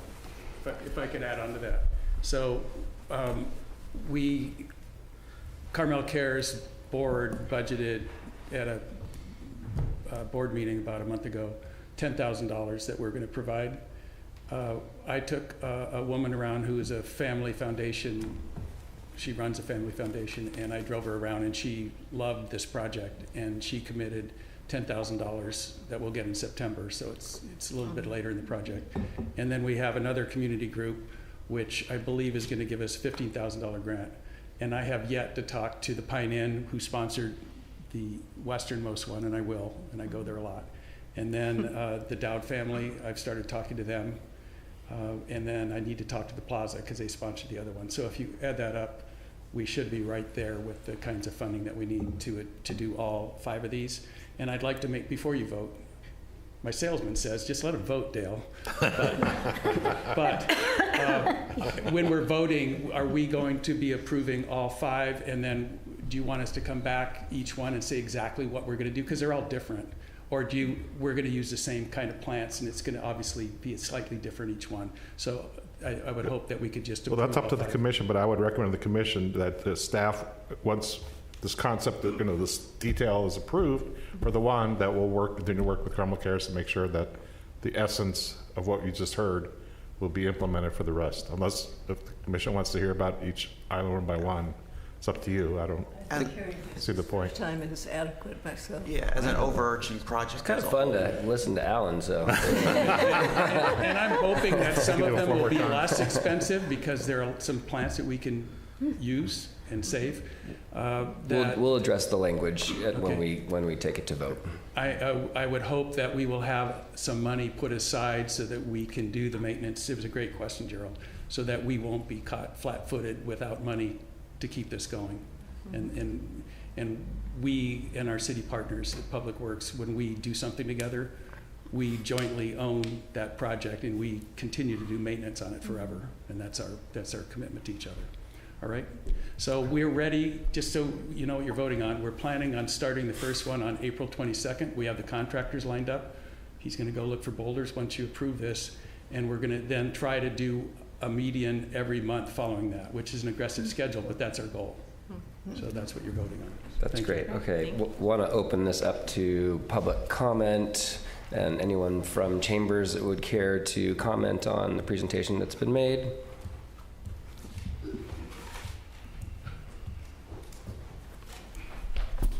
Good afternoon, Chair Myers, members of the Commission. My name is Cindy Lloyd. The Ocean Avenue Median's landscaping plan before you is in one word: excellent. Alan Wheat has used his horticultural knowledge and skills to outline exactly what needs to be done to achieve what Thomas Church envisioned when he was hired to create the medians: a continuation of the surrounding natural environment into the center of town. At the time, his proposal was unsupported by the commercial community, who feared the loss of parking would hurt business. As viewed from Junipero Street and continuing through town to Monteverde, the medians need to present a beautiful welcome throughout the commercial corridor. They convey a message that Carmel values natural beauty. By creating what Mr. Wheat describes as a pollinator pathway, he extends the native plantings from the forest theater into the heart of Carmel. Where native plants grow, pollinators will follow. While caring for the plants in the Memorial Arch mini gardens, I have observed firsthand birds, bees, butterflies, spiders, and ants who are regular visitors to the plants, including a hummingbird I caught on video as it sipped nectar. Speaking of the World War I Memorial Arch, I noticed the plan for the median from Mission to San Carlos was not included in the packet of drawings. Of concern in that median is the change of levels between the arch apron behind the arch and the soil. I would hope a plan would include protection of the apron from soil erosion. I see you nodding your head, Bob. Yes. The medians of Ocean Avenue can be considered as very large flower pots, where plant roots compact the soil, causing stunted growth due to lack of soil space and diminished nutrients. Just like repotting a garden plant, the medians need to be repotted, only on a larger scale. The extensive and detailed plan as presented by Alan Wheat indicates that a complete renovation of the medians is necessary, including removal of the tired plants and installation of new California natives. This book, California Natives for the Garden, is a wonderful resource for introducing native plants into your personal gardens as well as those in public spaces. I wholeheartedly encourage you to accept this plan. Thank you. Thank you very much, Cindy. Anybody else from Chambers?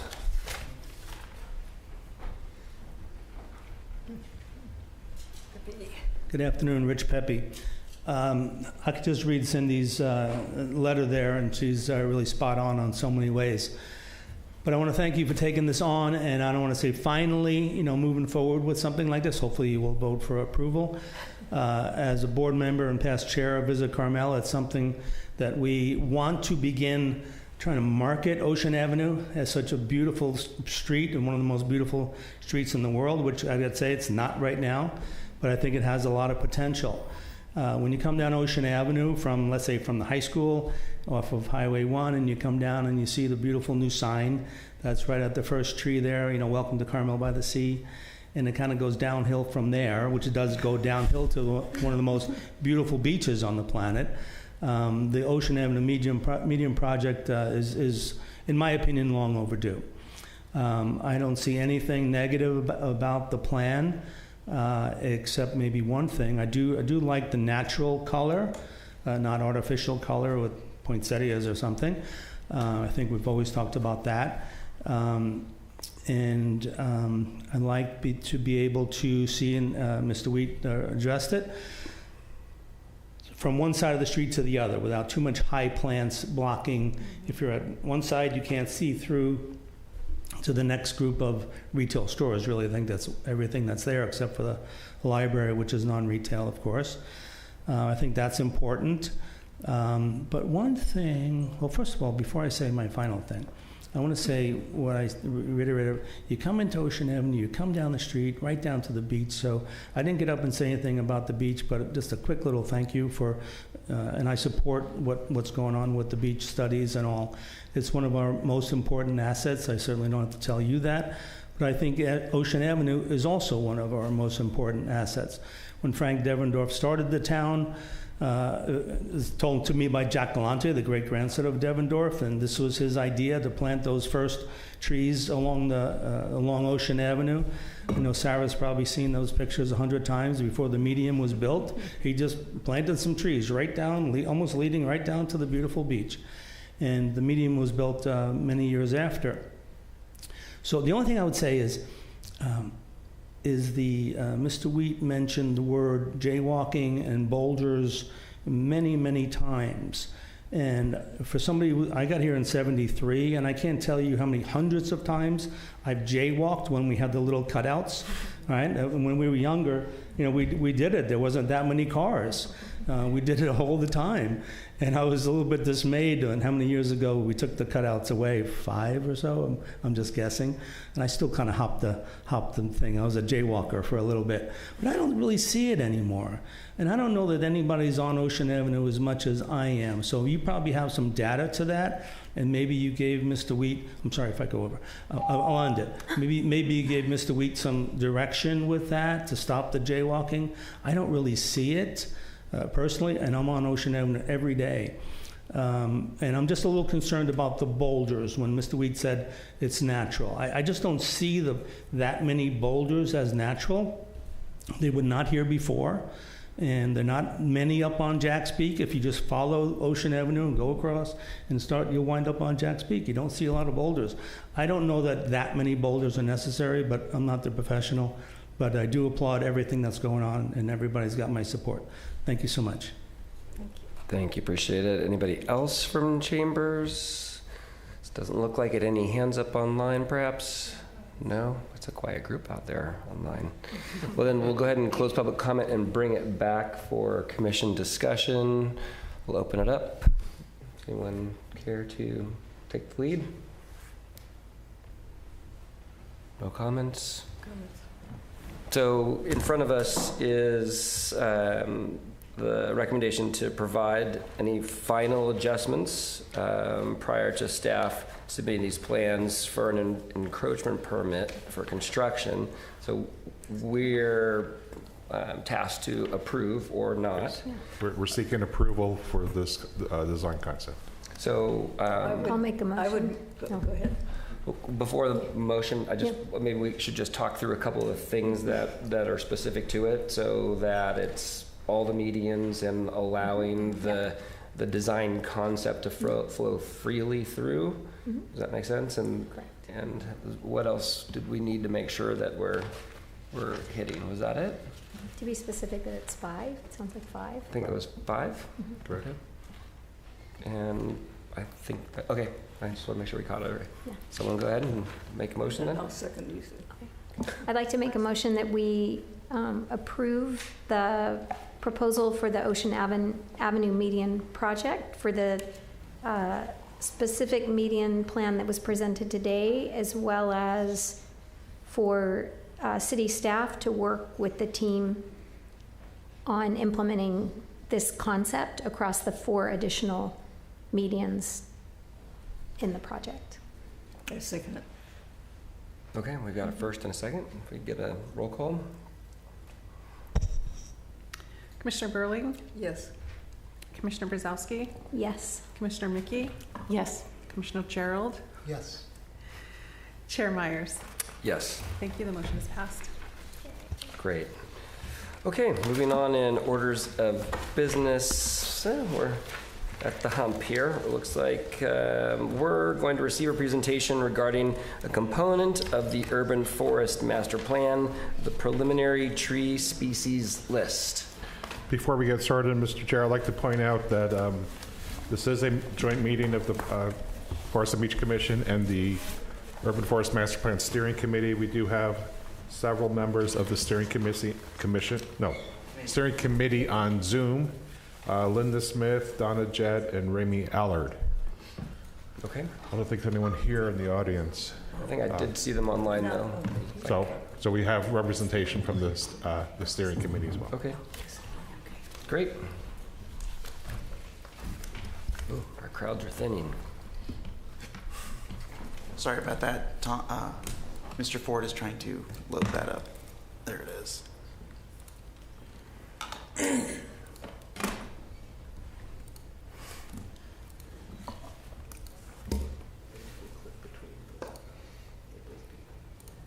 Perfect.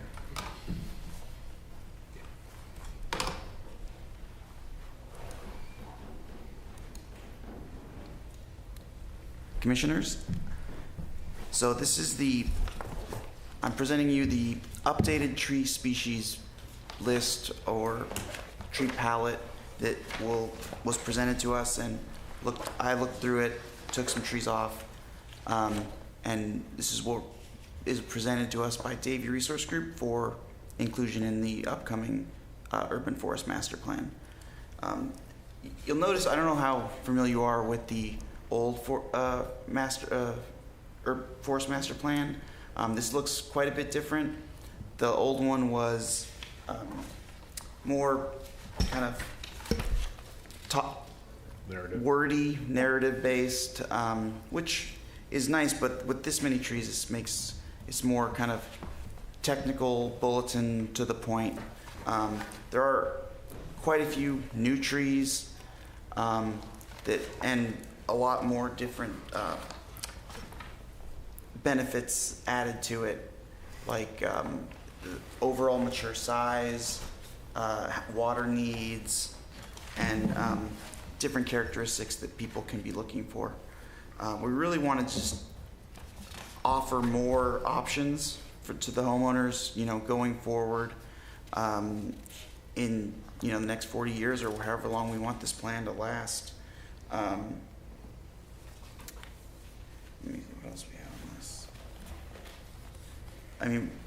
So really, I want to get your guys' opinion on this, and then also kind of bring in some more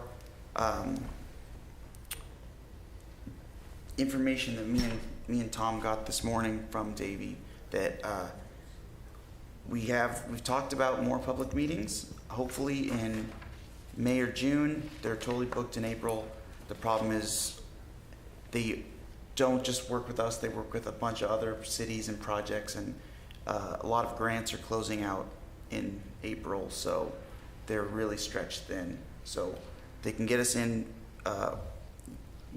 May or June. We are thinking of having at least one at the Sunset Center, and then have them show up to a Forest and Beach Commission meeting to talk to you guys directly as well. We don't necessarily have topics for that set up yet, but the other thing is we are going to meet with them the very beginning of April to go over what our priorities and strategies, and then within a week we should have the first draft. So mid-April, first draft is coming, and then we can look over that and start presenting more concrete things, and when we have our public meeting. Who did you say you're meeting with the 1st of April? We're our people, the consultants from Davie. The what? The consultants from Davie, the people doing the plan. Oh. Yeah, I think that. I don't know if you guys have looked through the list quite yet, but that's basically I want to see. We want your input, and then going forward, we'll dial it in, or if anything needs to be changed, and then hopefully when we get the draft, we'll be able to really make it our own. So. And if I may, Mr. Chair, I want to point out we did get public comments. One is from, both from the steering committee. Peter Quintanilla submitted a letter which was forwarded, I think, yesterday, and just a hard copy. So he had specific comments on some of the trees that, which is the kind of feedback we're looking for today. Exactly. Yeah, hey, now's the time to edit and add, delete, whatever. Yeah. And then steering committee member Linda Smith had some additional information. Was more, I think, was more global, but I believe she's online, so maybe she can obviously speak for herself on her comments. So just wanted to point it out, so we did get some public comments. So this upper canopy trees and lower canopy tree, as you have here, these are ones that you are we could choose from, these trees we could choose from in our yard, Yes. sort of thing? Yeah, great. Because the list that we have now is pretty restrictive. There's not a lot. So what I've been pointing people to is Cal Poly San Luis Obispo has a website called Select Tree, where you can put in all these different categories that you'd like mature height 15 feet, flowers, tracks birds, all those things. And I've been telling people to go to there, pick one, and run it by me, because this is there's so many trees possible that we don't need to necessarily restrict to a small amount, especially if the permit is not for a 100-foot tall pine. Say the permit is for a tree that is not native, but they still need a permit due to its size. Find something that we want to have people find something they like. It's going to encourage more trees to be planted if they plant something they like. And if I also may, I think- go ahead. I think it's great to allow a great variety of trees. I think when we have our own property, we would like to be able to make some choices rather than a very limited amount. And I'm going to ask another question, but it may be premature, and that is the recommended 4 trees per 40 by 100 lot. I really think we need to look at that too. Yeah, we're not. That's okay. That's the ordinance. I'll wait That's till down we the have, road. Yeah. I don't want to let that one slip by. And if I may, we spoke prior months about the urban forest master plan, the perhaps lack of diversity. So we had a lot of stock in just a few species of trees, which was pointed out that that's probably not the way to go, especially with climate change. Although we made darn sure that the 4 big ones in town, the redwoods, coast live oak, cypress, Monterey pine, are in the list, but it's certainly enhanced with a lot more. It's so interesting that the most trees are the Monterey live oak, which was Coast live oak? Yeah, coast live oak. Yeah, so the tree... Far more than the others, yeah. Yeah, right. The predominant trees that we have are still on the list. We're just expanding the list of more possibility. I think it's great that I think one area that we'll see a little bit of tension on, or I anticipate we'll see some tension, is having a broader the need for increased biodiversity based on the report was one of the conclusions or observations that the Davie Resource Group made. At the same time, I know it'll be next month that we'll be reviewing the community input survey, hopefully in our next meeting. There are people who are in we have a community that is very attached to some of the iconic nature of Carmel and the look that kind of Carmel has as a result of of that sort of skew or lack of biodiversity, right? So one of the things we might consider as we go along is that having a broader list so that people have more trees they can choose from, but maybe having some sort of designation, I don't know if you want to say preferred or part of, I know you probably don't want to perpetuate the lack of biodiversity that we presently have, but it may be a way to come up with flagging, some of the trees within the list, because if you're a homeowner and you know nothing about trees and you're going to put in an upper canopy tree and you have, 50 to choose from, sometimes that's a hard choice. Not everyone may reach out to you and say, what do you think, right? Yeah, I mean, so you don't want people just going down the list and pointing at something, but they may like having a guide or something, some other one additional designation that you can say is these are historically the trees that have been planted here, or we've had more of. So for people who are interested in that, they have a little bit more direction. No, definitely. And then there's a column for... I'd like to comment on that, though. Let him respond, please. Okay, go ahead. There's a column for trees that were included in the old list, and then also maybe add something in not just California native, but like Monterey Peninsula native, something like that. Right. It seems to me it's enough, though, Kelly, that people with their own property and they want 4 Monterey pines, they can have 4 Monterey pines, and we're not. Sure, I'm just thinking about being responsive to some of the feedback. It's not saying you have to plant that tree, but even I think, Justin, your idea that it's native to this particular geography, Monterey Peninsula, that gives people, if you're interested in natives local to our peninsula, Yeah. look down this column, 'Cause some that can also be useful, right? To some people, native means California native, but Right. you know, something that grows on the Catalina Islands, while it will grow here and it's beautiful, some people might not want that. Right. I would certainly concur. I like the idea that there is a designation that can get really regional in terms of what that native is. And we listened to Alan's presentation. All he talked about was the native plantings and creating this wildlife corridor. And I would think that there's some interest in, even if it is your personal property, some interest in wanting to be a part of whatever that is. And it is a big list, right? So I just had a question about it. And are you going to track what people select? Is that a thought at all, so that you can start to kind of build that? It's just like hey, people keep choosing this, take it off the list, or not. I mean, I'm just curious if there's any intention to do that. We haven't really at all. gone that far because it came up. I don't remember what the meeting it was, but recently, I don't think here, but just the idea of, you know, do these numbers include private property? But you know, we don't survey private property, so it's hard to know that kind of stuff without knowing what's there now. So I haven't thought about that, but that's a good idea to think about. Just curious. Are there any other comments from the commission before we open it up to public comment? Just one thing.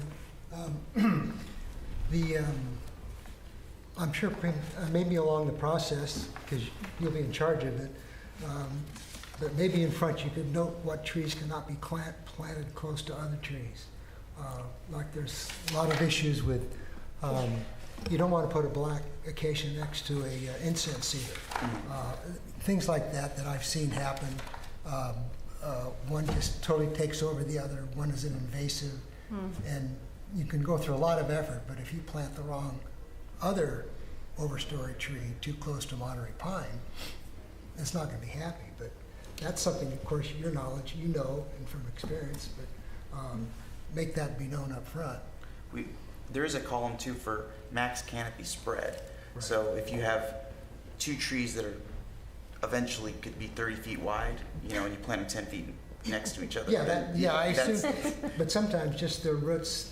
Yeah, there's certain ones. They don't support each other. Like if you plant eucalyptus or if you planted a black walnut, they poison everything else around them. Right. There are certain trees. Yeah, that's kind of what I was thinking. Justin, it sounds like if you can't take that call, you can just refer that person to Commissioner Jerry.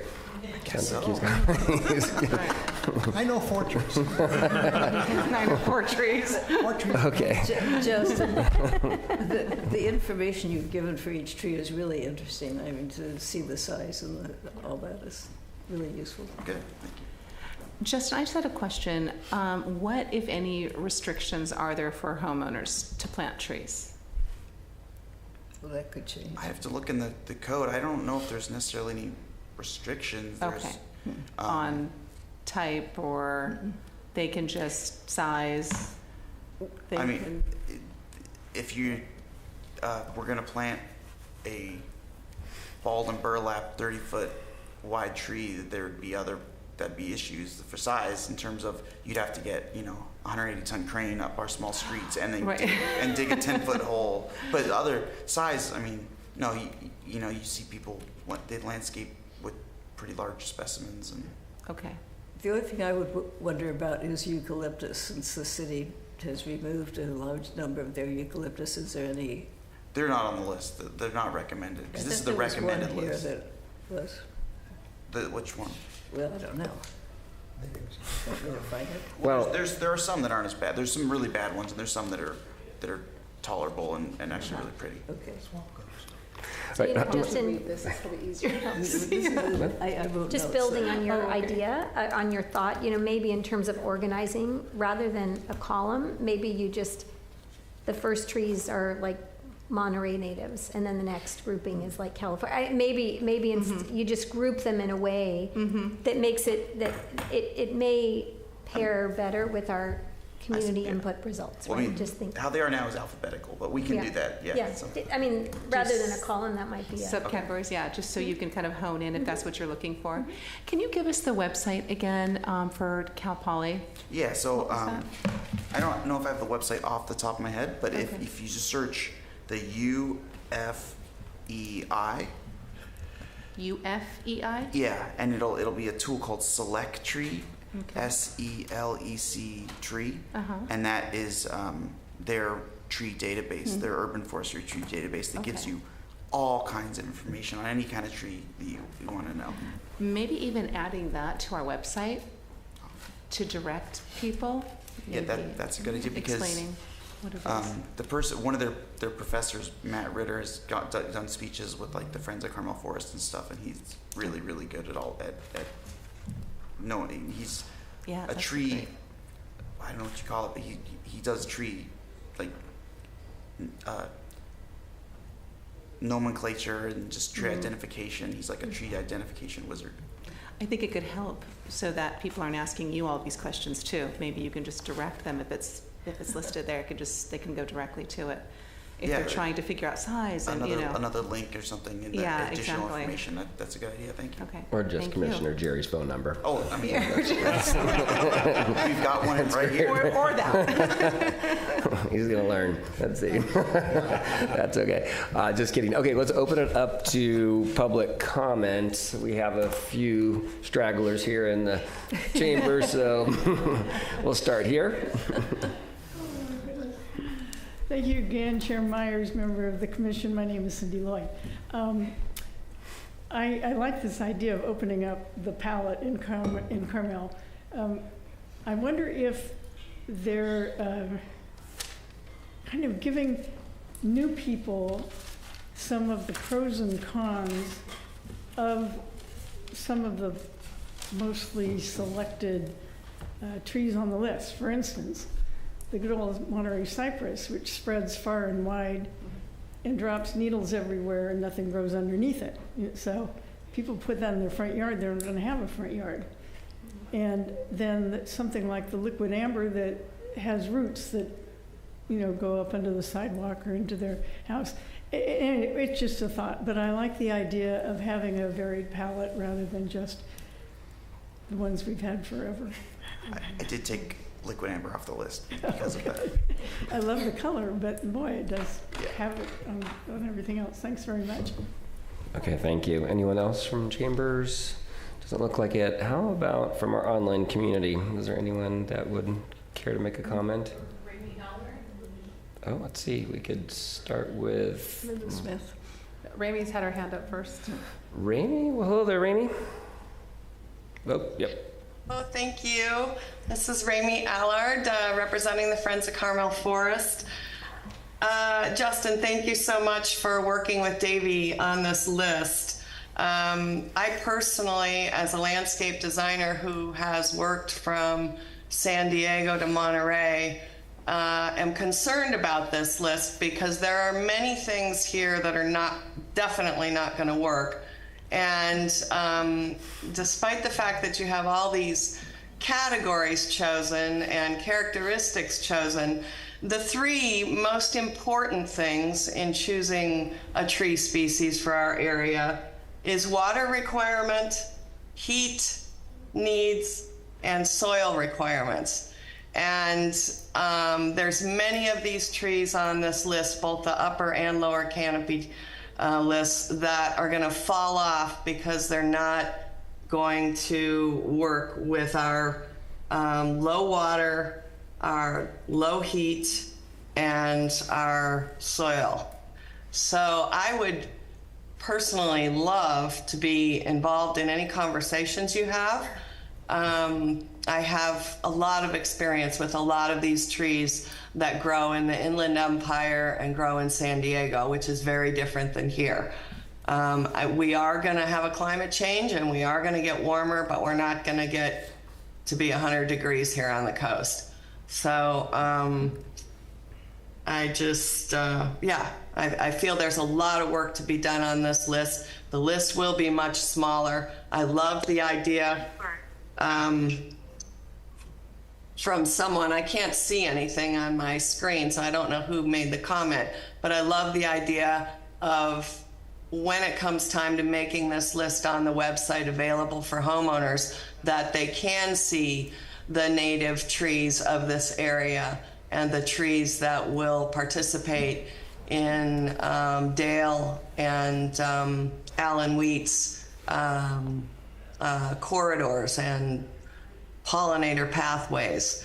I think there's a lot of residents here who resonate with the natural habitat and would want to continue to choose those trees that play well with the other things we're doing and the other things that are important to us.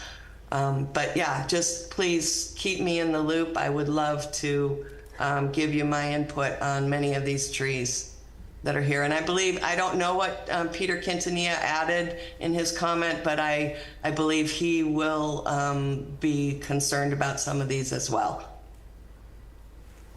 Thank you.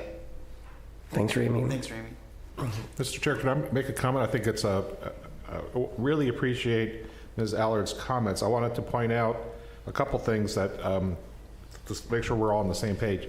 This is an unveiling of a draft list. Yeah. And this is not, we're not seeking the commission approval, not until the time the Urban Forest Master Plan is approved. So this is a component, a draft component, and we're seeking guidance. And for Ms. Allard to go through the list and mark it up with a big red pen is exactly what we're looking for. Just like Peter Quintanilla made some comments, great. Professor Wheat could also chime in. So that's exactly what we're looking for. We're looking for comments to kind of take this this list, tailor it to Carmel, and so eventually we can adopt it. This was not intended to be. This is it. Thanks. Okay, I'm gonna have you go to the podium for public comments next time. So we have, looks like Linda, looks like you had your hand up. Linda, are you still wanting to give a public comment? Because I noticed that you lowered your hand. Yes, I would like to make a comment. Can you hear me? Yes. Go ahead. Okay. Yes. Well, thank you, Ramey, for making that comment. I concur with you 100%. I just want to remind us all of our general plan, and which refers, of course, to Carmel's ecological history and reality, which is our native Monterey pine forest, and Carmel's relationship to it. So for us with Monterey Pine Forest Watch, we would like to go Alan's direction more and keep things within the native scope, within the evolutionary history that we live in the middle of, that supports the whole ecosystem, insects and birds, etc. And you know, our general plan is really, really excellent, and it was written by people who are very knowledgeable, and they describe the landform, which Ramey refers to our soils here. The landform of the Monterey Peninsula is an ascending staircase or series of 6 marine terraces of increasing geologic age, rising inland from the seashore. These marine terraces reflect the changes in sea level and the general uplift of underlying bedrock along the central coast in roughly the last 500,000 years or more. The city is built on the first 5 of the 6 marine terraces. The marine sediment of the first 4 terraces is covered by sand dunes, which also are of increasing age with ascending elevation and distance from the ocean. So that sand, I know my garden is just middle-aged dunes, and it will not grow many plants that I might like to grow in my garden, but it does support our natives, and our natives support native insects, etc. And that's why Carmel is, as the general plan says, Carmel is an urbanized Monterey pine forest rather than an urban forest. And to many, the urbanized forest is the character-defining feature that makes Carmel-by-the-Sea so unique. The forest, along with the beach and ocean, is the city's largest and most visible natural resource. Homes are nestled into the native Monterey pine, coast live oak on a grid of streets that yields to trees more than to engineering expediency. Upper canopy trees impart a distinctive ambiance and identity to the city. Lower canopy trees soften and provide screening of development. Together, the mix of upper and lower canopy trees establishes a powerful sense of place.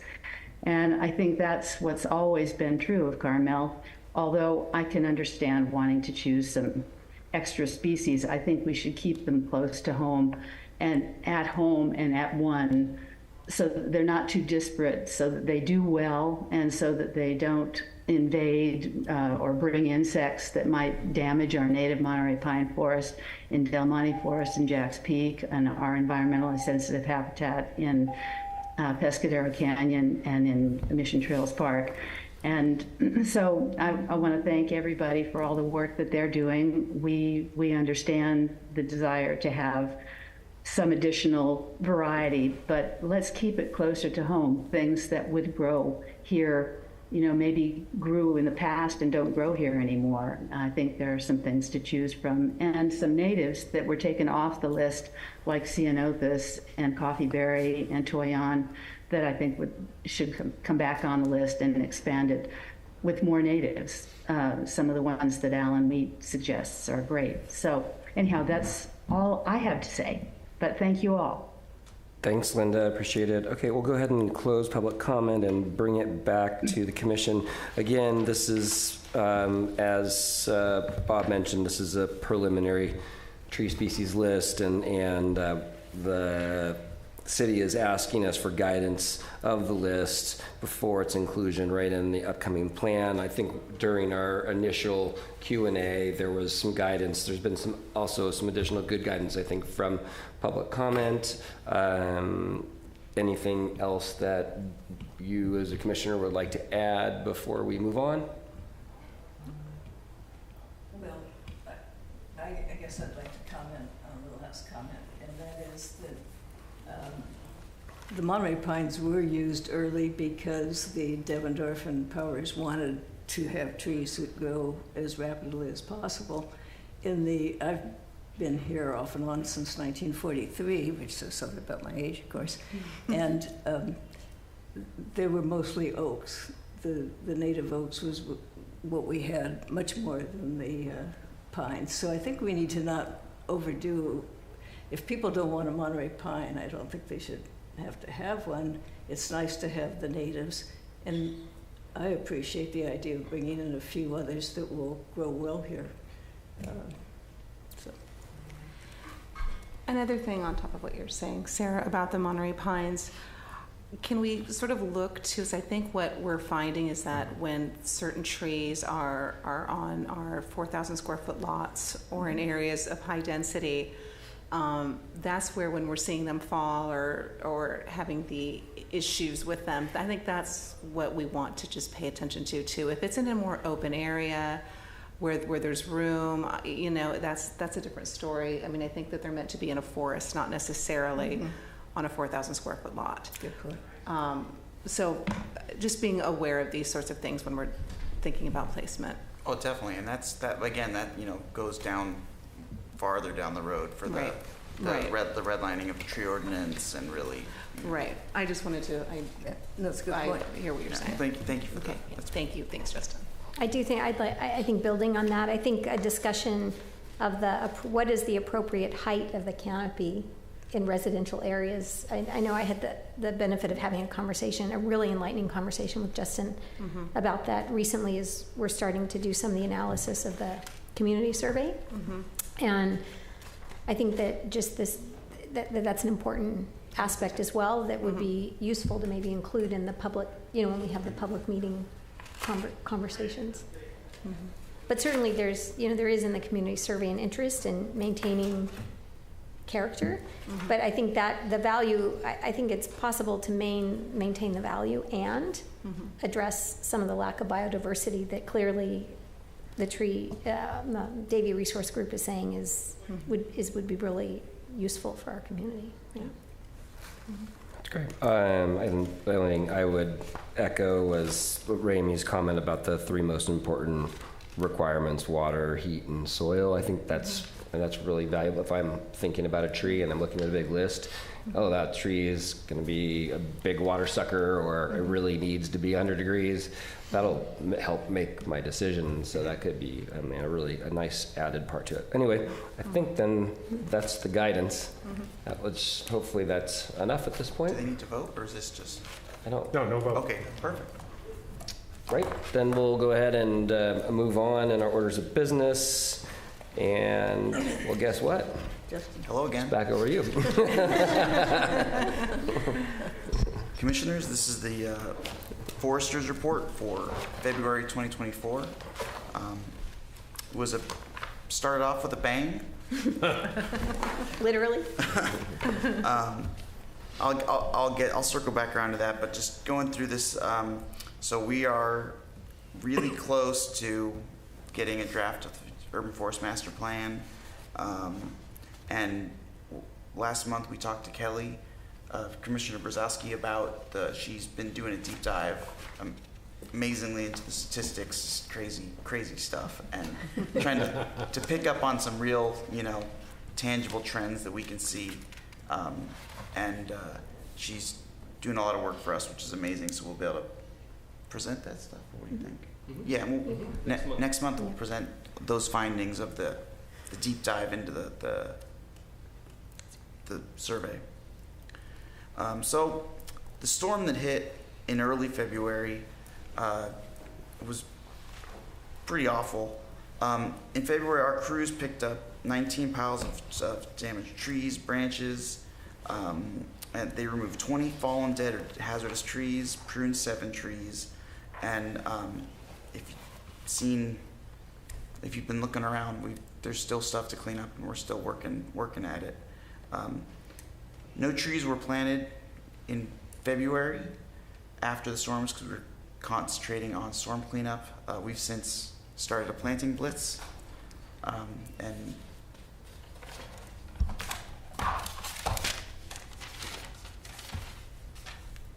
26 trees have been planted in the last week. So with these storms, just like what happened last year, it's brought on kind of a storm of communications from residents. We got over 300 tickets in our system, and we were able to respond to a little 224, so most of them.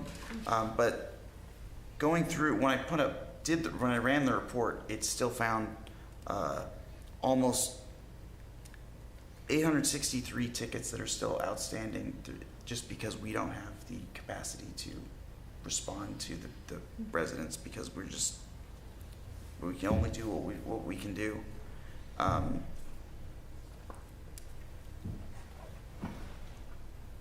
So the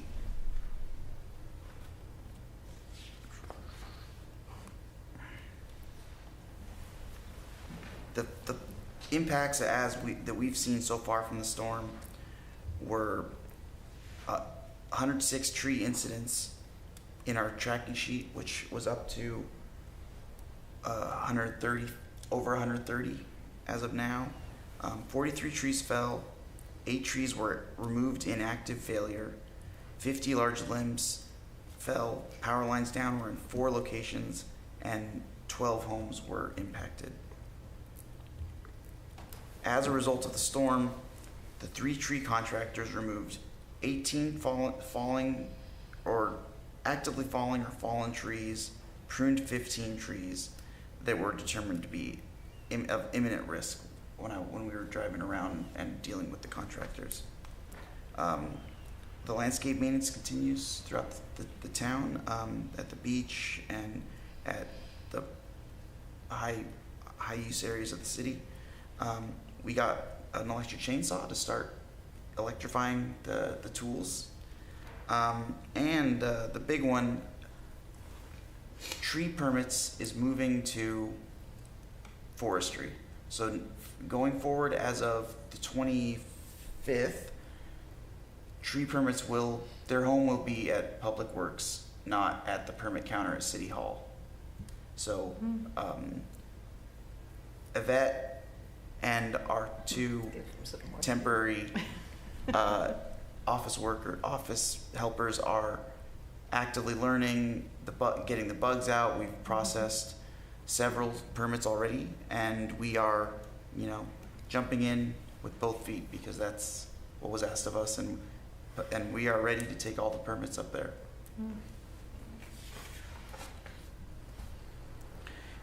last month we received 49 tree permits and issued 21 with 21 removals and 6 prunings and 10 trees required to be replanted, just in terms of the numbers. I went over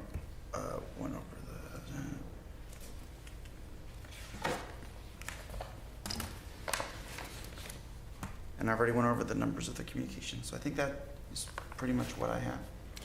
Okay, thank you. Any questions from the commission about what our foresters presented? I had a couple then. My first, in terms of that backlog of tickets that you mentioned, how are you assessing kind of the urgency to respond, or are you just first in, first out, or what's the current process?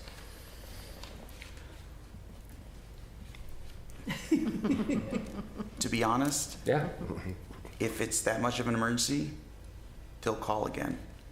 So we are putting fires out constantly.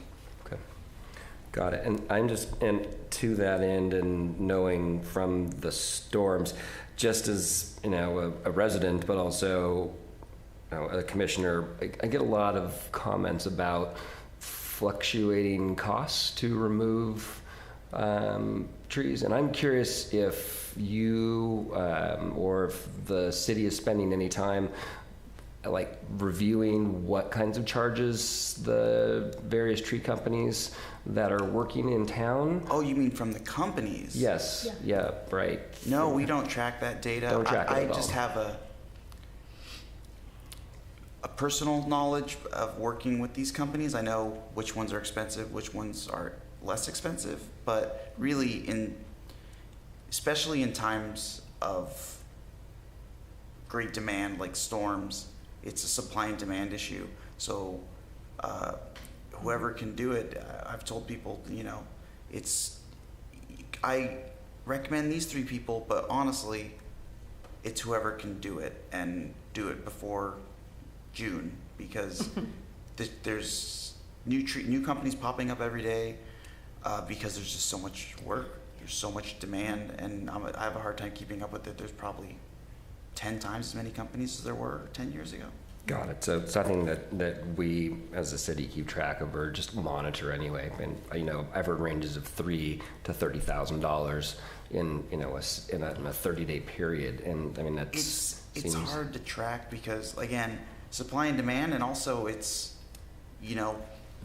their prerogative. They're as a business owner, there are things like a go away price or I don't want to get this job, so I'm going to bid $30,000. It's really kind of subjective, and case by case, it's hard to track that kind of stuff. Okay, thanks. Just curious about it. Anything else? I had a question about the unattended tickets, and it sounds like it's linked to some staffing losses, which, how can we help you? I remember you mentioned that the department was seeking in the next budget cycle an additional resource in forestry, or what's the timing or the dates that we could support your ask for additional resources into the department? Yeah, I'd like to answer that one. A couple of comments. I have talked to upper management about, we have 2 permanent full-time equivalent staff in forestry, and right now we have 2 temps, making it 1 full-time. That's not an approved position. In admin, you mean? You mean just in admin, right? In forestry, the professional side. Field is professional, but that's another story.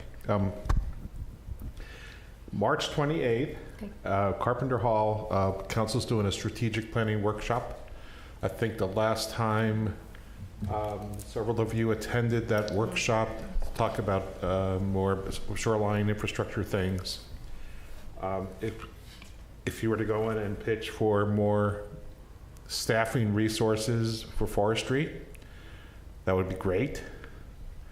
And I'll pay you after the meeting. Where's it being held again? Little bribe. What's that? Where's it being held? Carpenter Hall. Okay. Oh, Carpenter. Yeah. At the April, I don't know if it's the 1st or 2nd meeting. It's the believe they're going to start to talk about the new operating budget for next fiscal year. And in fact, prior to that, we're going to be talking to the city administrator's office and finance about an additional full-time staff in forestry. That's just to break even for what we have. Because right now we have 2 temps. That creates one. So even with right now we have 3 full-time people, 2 of which are on the books, 2 are temps. We need 3 full-time people and then some. Probably not going to get that. Don't expect to get that, but at least let's make progress by locking in a 3rd full-time person. So that's my pitch. With commission support, that'd be fantastic. So again, at the strategic planning workshop is one opportunity. At the budget meeting of, again, I don't know if it's April 1st or 2nd, regular council meetings here in this chamber, that might be an opportunity to make that pitch.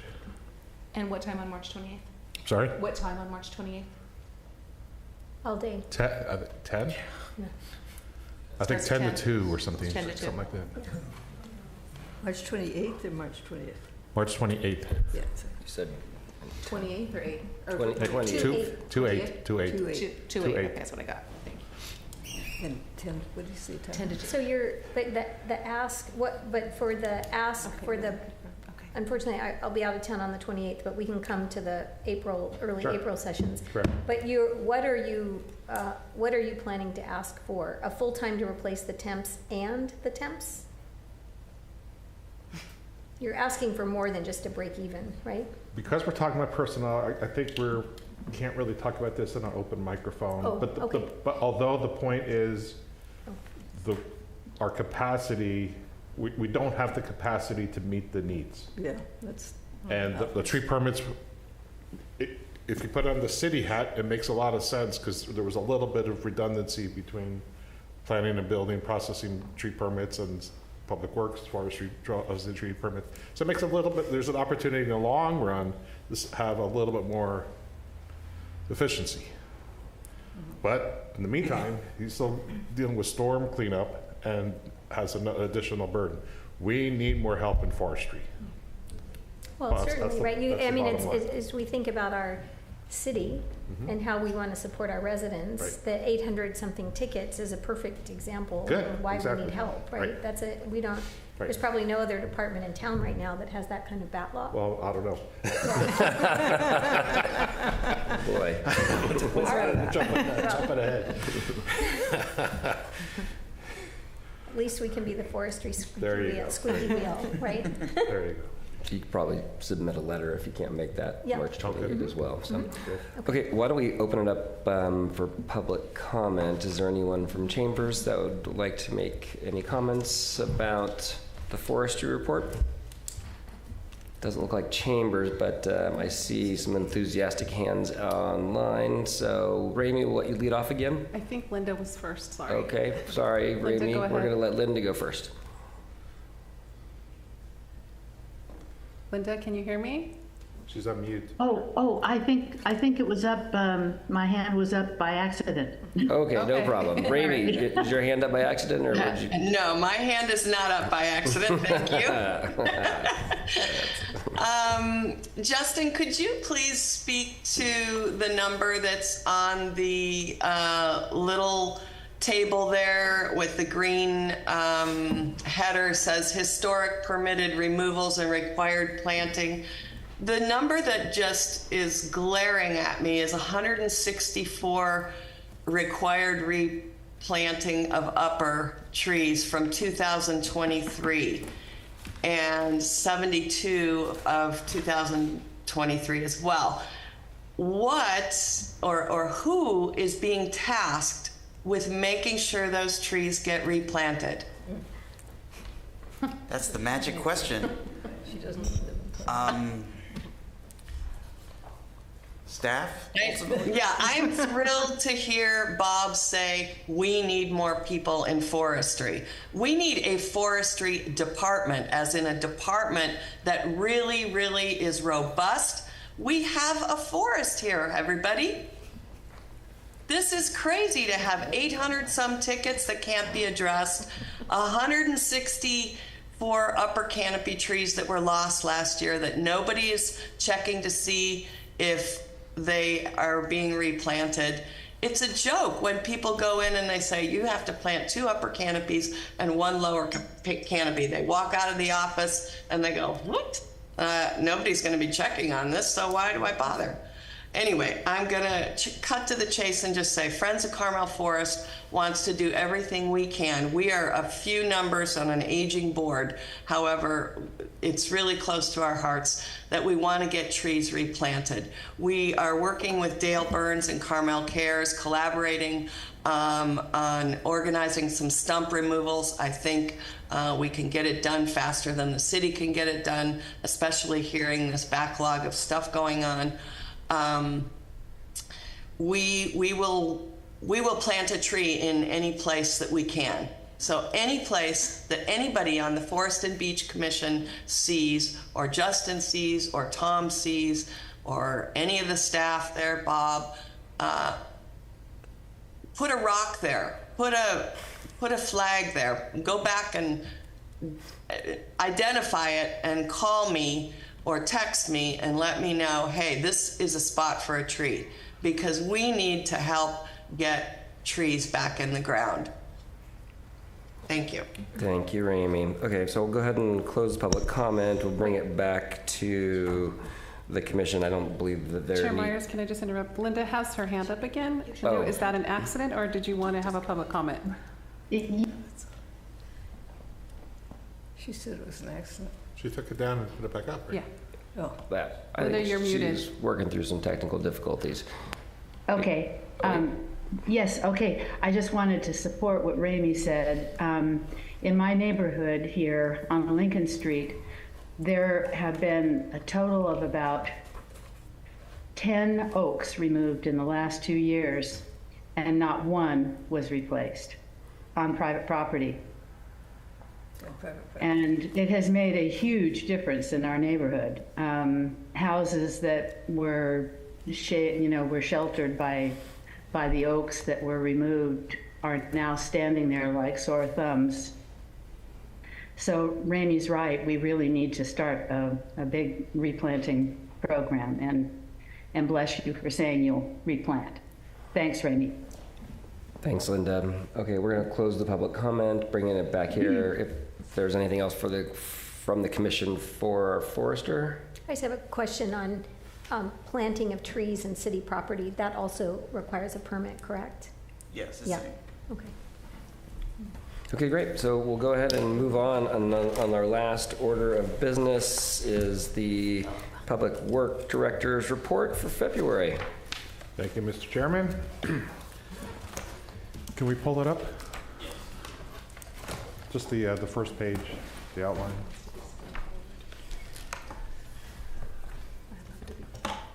While he's doing that.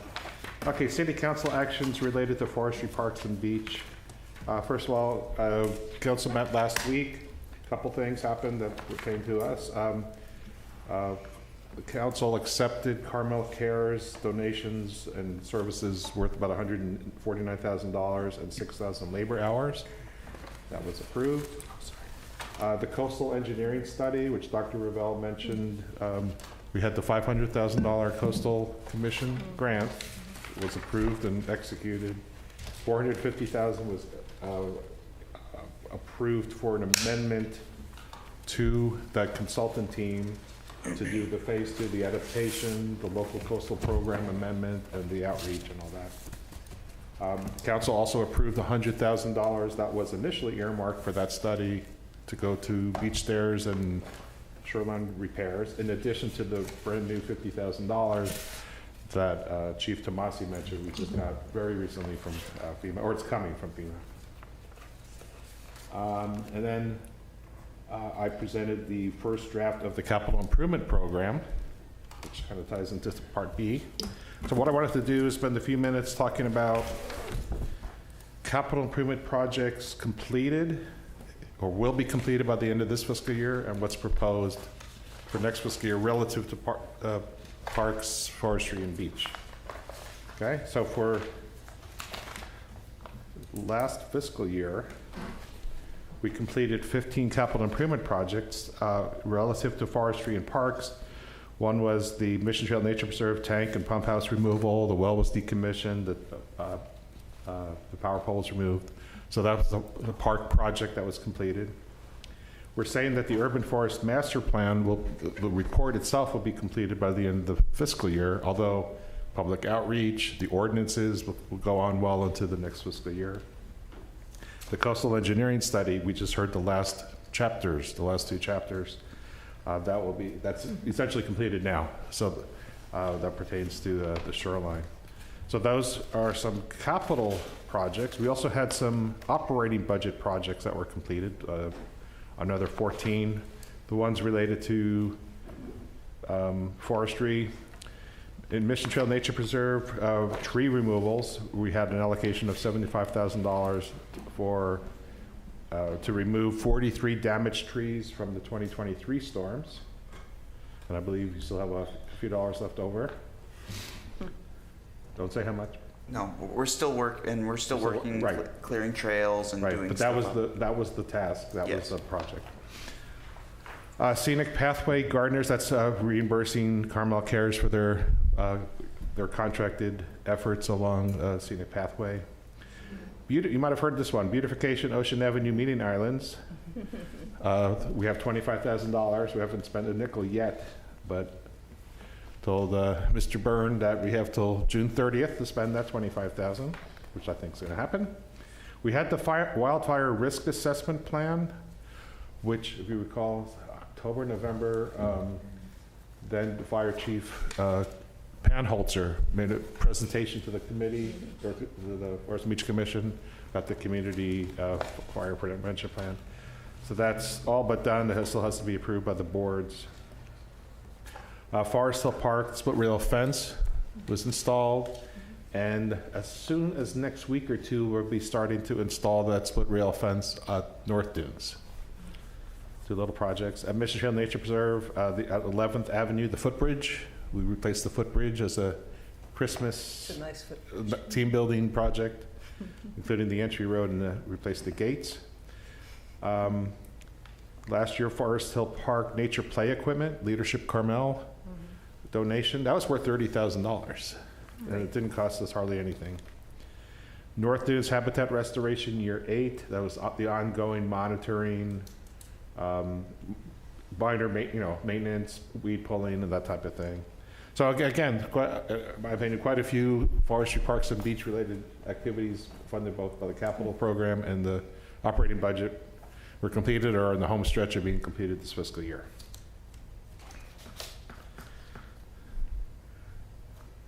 We have 14 active funded projects, capital projects, that we're asking council to carry over into next fiscal year because they're not done, but they're started. The ones that pertain to forestry, parks, and beach. Mission Trail Nature Preserve, the 3 stream stability drainage projects at the south end of the park near Rio Road. There's a footbridge or an elevated boardwalk over a bog. There's some drainage pipes, and there's replacement of a swale. That's out to bid. In fact, we open bids next week. Although we need more funding for construction, but hopefully we'll get that. Another carryover project was this brand new coastal engineering study, phase 2. We just got to $500,000, so we're just asking council to formally carry it into the next fiscal year as opposed to canceling it on July 1st. Shoreline infrastructure repairs. I'll talk more about that at my last remarks, but we're going to be repairing the stairs. Also, a consultant to design the stairs that we can't fix ourselves, etc. We'll talk more about that. And this year we also had the Scenic Pathway hardscape renovations where city is investing $100,000, Carmel Cares is investing $100,000. We've only done a little bit of work so far, so there's still a long ways to go, so that unspent money gets carried over. Any questions so far on completed projects or carryover projects? And then for the new fiscal year, in the vehicle fund, we're asking for a public works dump truck, which will be really good because ours is deceased, and we use that for not only asphalt projects, but also for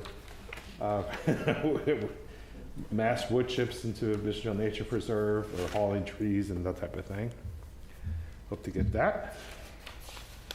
Asking for 12 new capital projects, which I mentioned to council that we probably can't afford all of them. So, but here's a list of the highest priority projects. One of them is to start the design and environmental review of the 4th Avenue outfall, which was identified as the highest priority from the Shoreline Infrastructure Report. Remember, that's the one on 4th where it's cracked up and needs to be replaced. So we need to start the design of that one. Mission Trail Nature Preserve, Leolo Bridge and Path Realignment by the Redwood Grove to start the environmental and design work for that future project. And that's it for new projects. Any questions or comments? Yeah, I have a Capital. question about the stairs. We're going to cover stairs. Okay. Well, Okay. That's item F. I added an item F this month. I knew that was coming. What percent of your operating budget goes to forest and beach projects? It's like 1 million of, we have 4, I think 2 million is salaries. Tom might know. $1,200,000 is our current forestry, parks and beach budget for this fiscal year. Right. With our additional amended budget, 1.2 million. Right, which is the largest single division operating budget for contractual services and materials. A second is facility maintenance, which is like $800,000 or $900,000. So it really has a large percentage.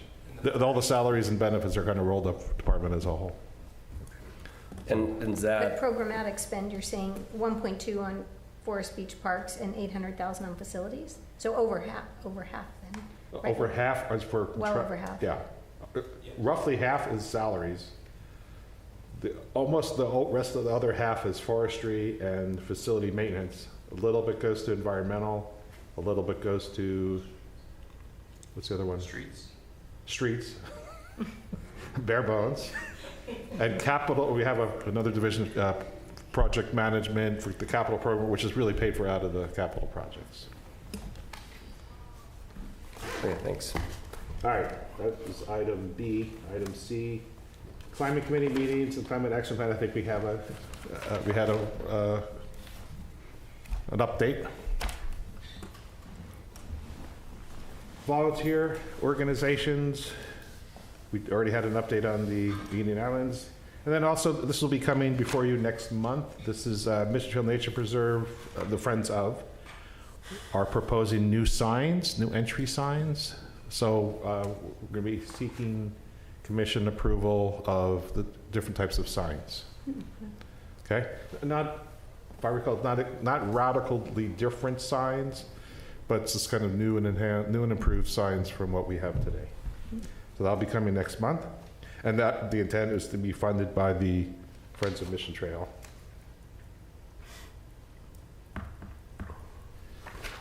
Only one miscellaneous. We've been working with the Leadership Carmel class of 2024 to follow up on the scenic pathway. And in fact, as I was parking, I saw an email that they just resubmitting for their encroachment permit. So they're getting close. They're getting very close. And then last but not least is beach stairs. So what's going on with beach stairs? Okay, so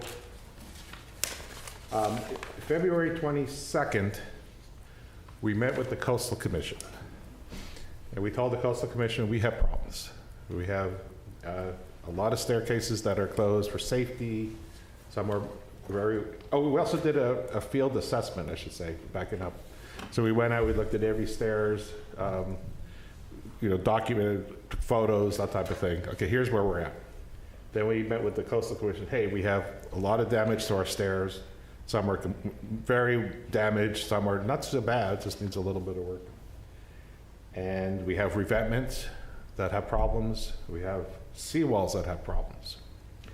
What we got out of that, the good news, which we jumped on right away, the stairs are above the mean high tide line, which means the city can issue an emergency permit for city staff to fix the stairs that we're capable of fixing. Good. Okay, it was a woohoo, that's great. So what we're doing now, in fact, we've been working this week and into next week.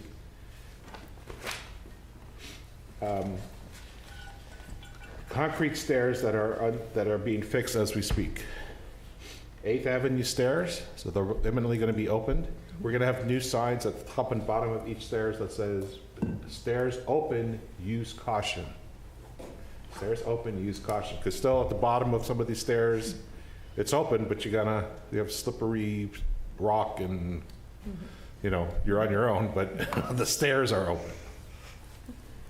Okay, so we have 8th Avenue, the 10th Avenue South stairs, 11th Avenue stairs, and Santa Lucia stairs. We also have, didn't require any repairs, 13th Avenue stairs, all that needed was that sign, the signs. So 5 of the concrete stairs will be open, Good. I would say by the end of next week, if not Good. sooner. Oh, wow. Okay? Way to go. So that's a lot. And again, I think I've been on record saying, like the Three Little Pigs, the straw house didn't do so well. The stone and concrete house did very well. Our concrete stairs did very well. Yes, there was some damage to some railings and some rocks fell out of place and some spalling on concrete. Very relatively minor, we could do ourselves. That's good. That's good. 4th Avenue remains open, although it was closed last year in the storms. The bottom of the stairs, as of at least 2 weeks ago, the sand was above the bottom step. Oh. So as long as that's the case, it's open. Now, if the sand get washed out, it's weird because there's too much sand, and other places this big Should we cliff. take our shovels and come in? Once the sand retracts. There's that fancy word they use. Yeah. I forgot. Anyway, once the sand goes away, there's damage at the bottom of those stairs, so we'll have to address it at the time. But right now, we can't even get there right now. We can repair that one too. I think so. Okay, so that's the emergency coastal development permit that was issued earlier this week. We're jumped on it. There's going to be a second emergency coastal development permit for Martin Way stairs. That's the only wooden stairs that the city can fix that's accessible now. There's damage. It's going to be kind of on order of us fixing that bridge in Mission Trail Nature Preserve on 11th. So it's going to be a lot of work. Yeah, I bet we'll do the demo again. I bet we could get a lot of volunteers to help that day. So we have some, it's probably going to be a week, but we think we can do it in-house. That's where that's at. So we're going to have 2 emergency coastal development permits that is allowed by the Coastal Commission. That's the good news. The not so good news. We need a structural engineer, which is not a surprise, we kind of knew this. Now we kind of narrowed it down to which stairs. The wood stairs at 10th North and 12th. There's some structural damage. I personally assessed it. I'm not going to open those anytime soon until there's a structural design. We have to get permits from the Coastal Commission, possibly from the Fish and Wildlife affect the stairs or just the walls? They said the sanctuary potentially. Marine Sanctuary, possibly Fish and Wildlife Service, possibly Army Corps of Engineers. So for the remaining, the stairs that need a lot of work, the revetments and the seawalls, a lot of environmental regulatory permitting. It's going to take a while. We're already about to issue an RFP to hire a consultant to repair those structural repairs on those stairs. Okay, so the work is starting, but we all need to be patient. That's going to take a long time. And then 9th Avenue, it's in pretty good shape, the wood stairs on 9th Avenue, but 10 feet, 8 feet of sand was missing. So it's going to be closed until the sand comes back. Also, with that infamous equipment access ramp that the city used to use when we were out there 2 weeks ago or so, it was a 22-foot drop, which was 14 feet earlier this year, but a 22-foot drop. So it's like the cliff.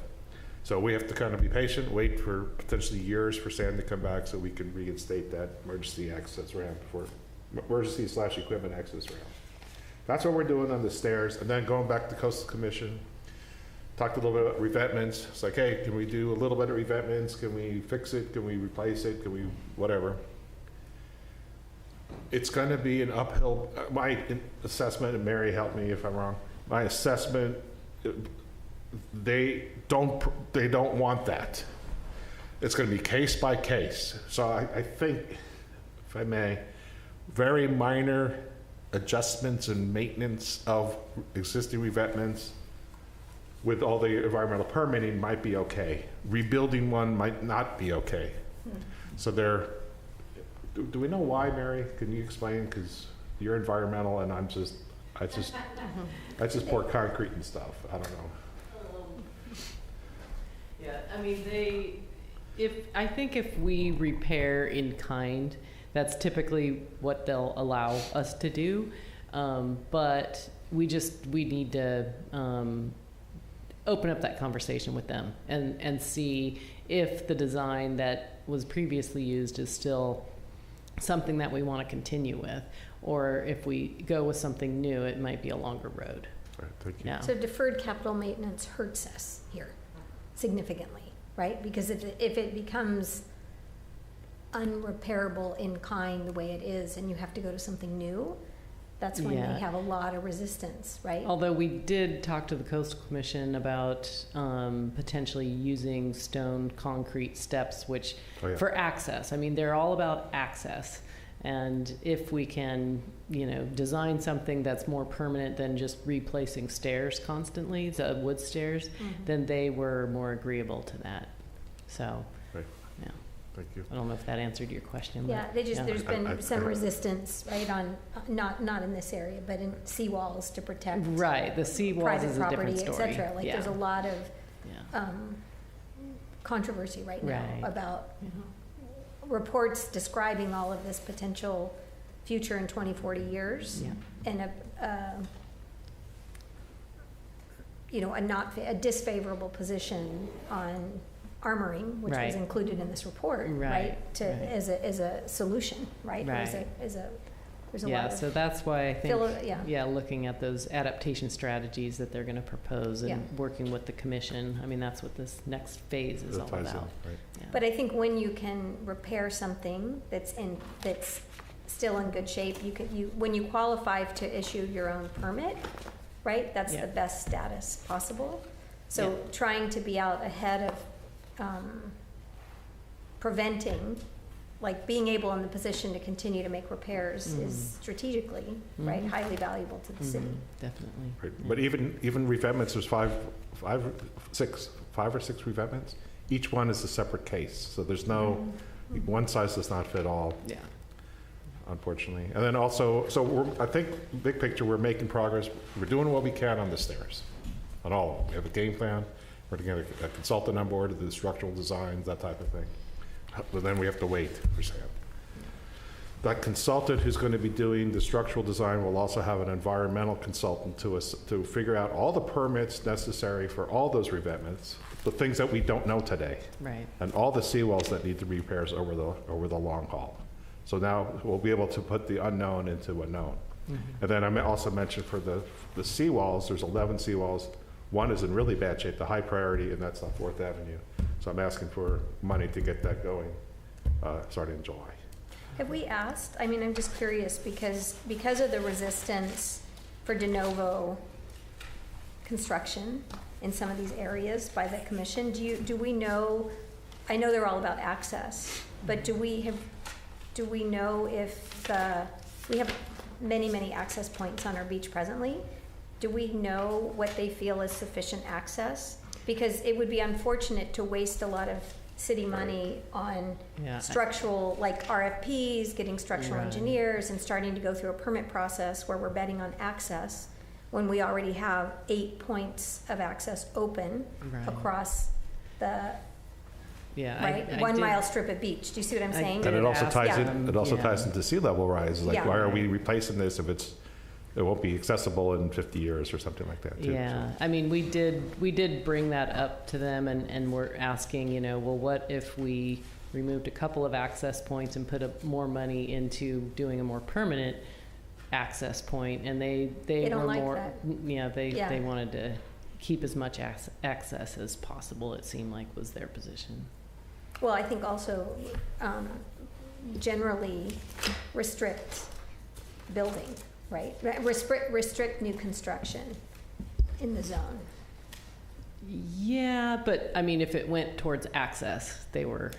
Is that what you mean? Like, Yeah, no. I'm just saying if more we cons- have access already, Mhm. like they may not deem additional access points as additional, worthy of, yeah. of new construction when we have access. They may deem what we already have, because we'll have like 8 access points based on what 8 or 9 based on your, they may deem that sufficient for the, the landscape. It would just be worth, it would be worth understanding Right. before we invest a lot of money in doing a lot of structural engineering designs that are unlikely to be permitted because we already have access. Commissioner Wierzowski brings up a point. We have 11 beach access stairs in 0.7 miles.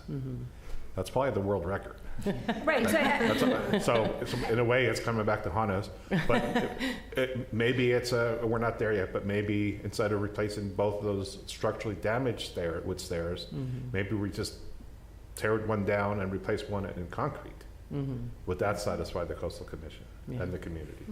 So that remains. I think we have to. I think we just need to be really strategic about that because we have a lot of access points, and the resistance to new construction is high. And how do we, continue to be able to shore up what we have and maintain it is really important, and not lose the access points that we have. Right. So the it looks like it'll be 250, right? Because you had 100 set aside last year. I think it was October, and you were given another 100, and then there's 50 that the chief talked about. Right, we're up to 400. Up to 400. We had 250 in the current year. We spent very little of it, but it's starting. Council just approved that EMC, that consultant agreement, and transferred the 100,000 that we were going to do for phase 2. Oh, let's put that onto stairs, so that's 350. And then finally we got FEMA money, because at first we heard we were going to get $3,000 total, citywide. So now it's up to 117,000, so we made some progress. So an additional, I don't know exact number, but around 50,000. So that's 400, right? Okay, so 400, and you're talking about you as a city are already tackling the concrete stairs, and concrete's about the least expensive material I could possibly think of in the big scheme of things. We'll be tapping into 400,000, but only a few thousand. So is the thought process around that 400 going to consultants to come up with engineering, or is it actually going to be used for materials to rebuild, or does it apply to the labor when you send your staff down? No, labor's, I guess, on the house. The consultants design, and the bulk of that money is going to go to the contractor to build it. Okay, great. But the 2 for structural engineering, like the plans, I think that it would be worth understanding what the viability of getting permit approval for those 2 access points, because based on, if you study what the Coastal Commission, where there are cities that have more damage than us, is access one might have. I love all the access points, don't take this the wrong way. I'm just thinking about if we're working with limited resources and limited funds, if the probability that we could achieve success on this is low based on the fact that we already have lots of access points, maybe that money could be better spent helping some of these other points above so that we really make sure we don't lose them. That's all. Well, I thought Mary said if it's in kind, then the approval is quite likely. But when Right. you get into structural engineering and you have to redo things, that's where you really run into And if I may, resistance. when we talk about in-kind, we have to be careful, and I mentioned this in the past. Fixing the concrete stairs are going to last a long time. The wood stairs have already exceeded their useful life for the most part. We've already been band-aiding together, and we have a car jack to hold up some treads. We have duct tape. We've done the best we can. So repairing in kind expedites the permitting process, but it doesn't necessarily get us a 50-year or 100-year replacement stairs. So we kind of have to balance the two. Might be useful to look up I don't know what the answer is, but what the Coastal Commission thinks is, because if access is our path to approval, it might be interesting to understand what the Coastal Commission deems as satisfactory in coastal access across a strip of beach, right? Because we probably are very high in that, and we have a high index probably versus a lot of places on the coast would be my guess. Well, it's a good update, and I think everyone on the commission's excited to see that there's some activity around the stairs and access, so thank you for that work. Yeah. Thank you. Public comment? Well, I just wanted to make sure that you were completed. I know Ms. Lloyd is going to have lots of comments. Had you completed? Oh, I'm done. Oh, you're done? Stick a fork in him, he's done. So yeah, we will go ahead and open it up to public comment. We'll start right here in Chambers. Looks like Chambers is passing. How about online? Is Linda's hand still up? Must be hurting. Her arm must be hurting. Well, if that's then we'll close public comments, bringing it back. Thank you very much for the report. Future agenda items. I heard that the survey deep dive is going to be coming up, so that sounds exciting. Was there anything else? Mission Trail Nature Preserve signage. Oh yeah, that's right, the Mission Trail signage. Does anyone else have anything that they recall? I think I have a few public hearings for construction projects coming up. Okay. So we'll expect some public hearings. Anything else? It's not an agenda item, but I just had one comment, which is I think the beach access is really critical and huge. Like, thank you for pushing that forward. When we have something that important, it would have been awesome to have shared that at the beginning of the meeting when we had a larger audience in the public chambers and online, because I think it's in a very positive actions have come out of some public sentiment we heard with concerns about the beach, and it would be nice to be able for you to present that earlier in the meeting, just as when we have big positive news. It would be great to share it earlier. Okay. Thank you. March 28th. And then go. Public Works needs a PR department. Okay. If that's it, then Okay. 5:35, the meeting's adjourned. All right. Thank you, everybody. Thank you. More info for the letter.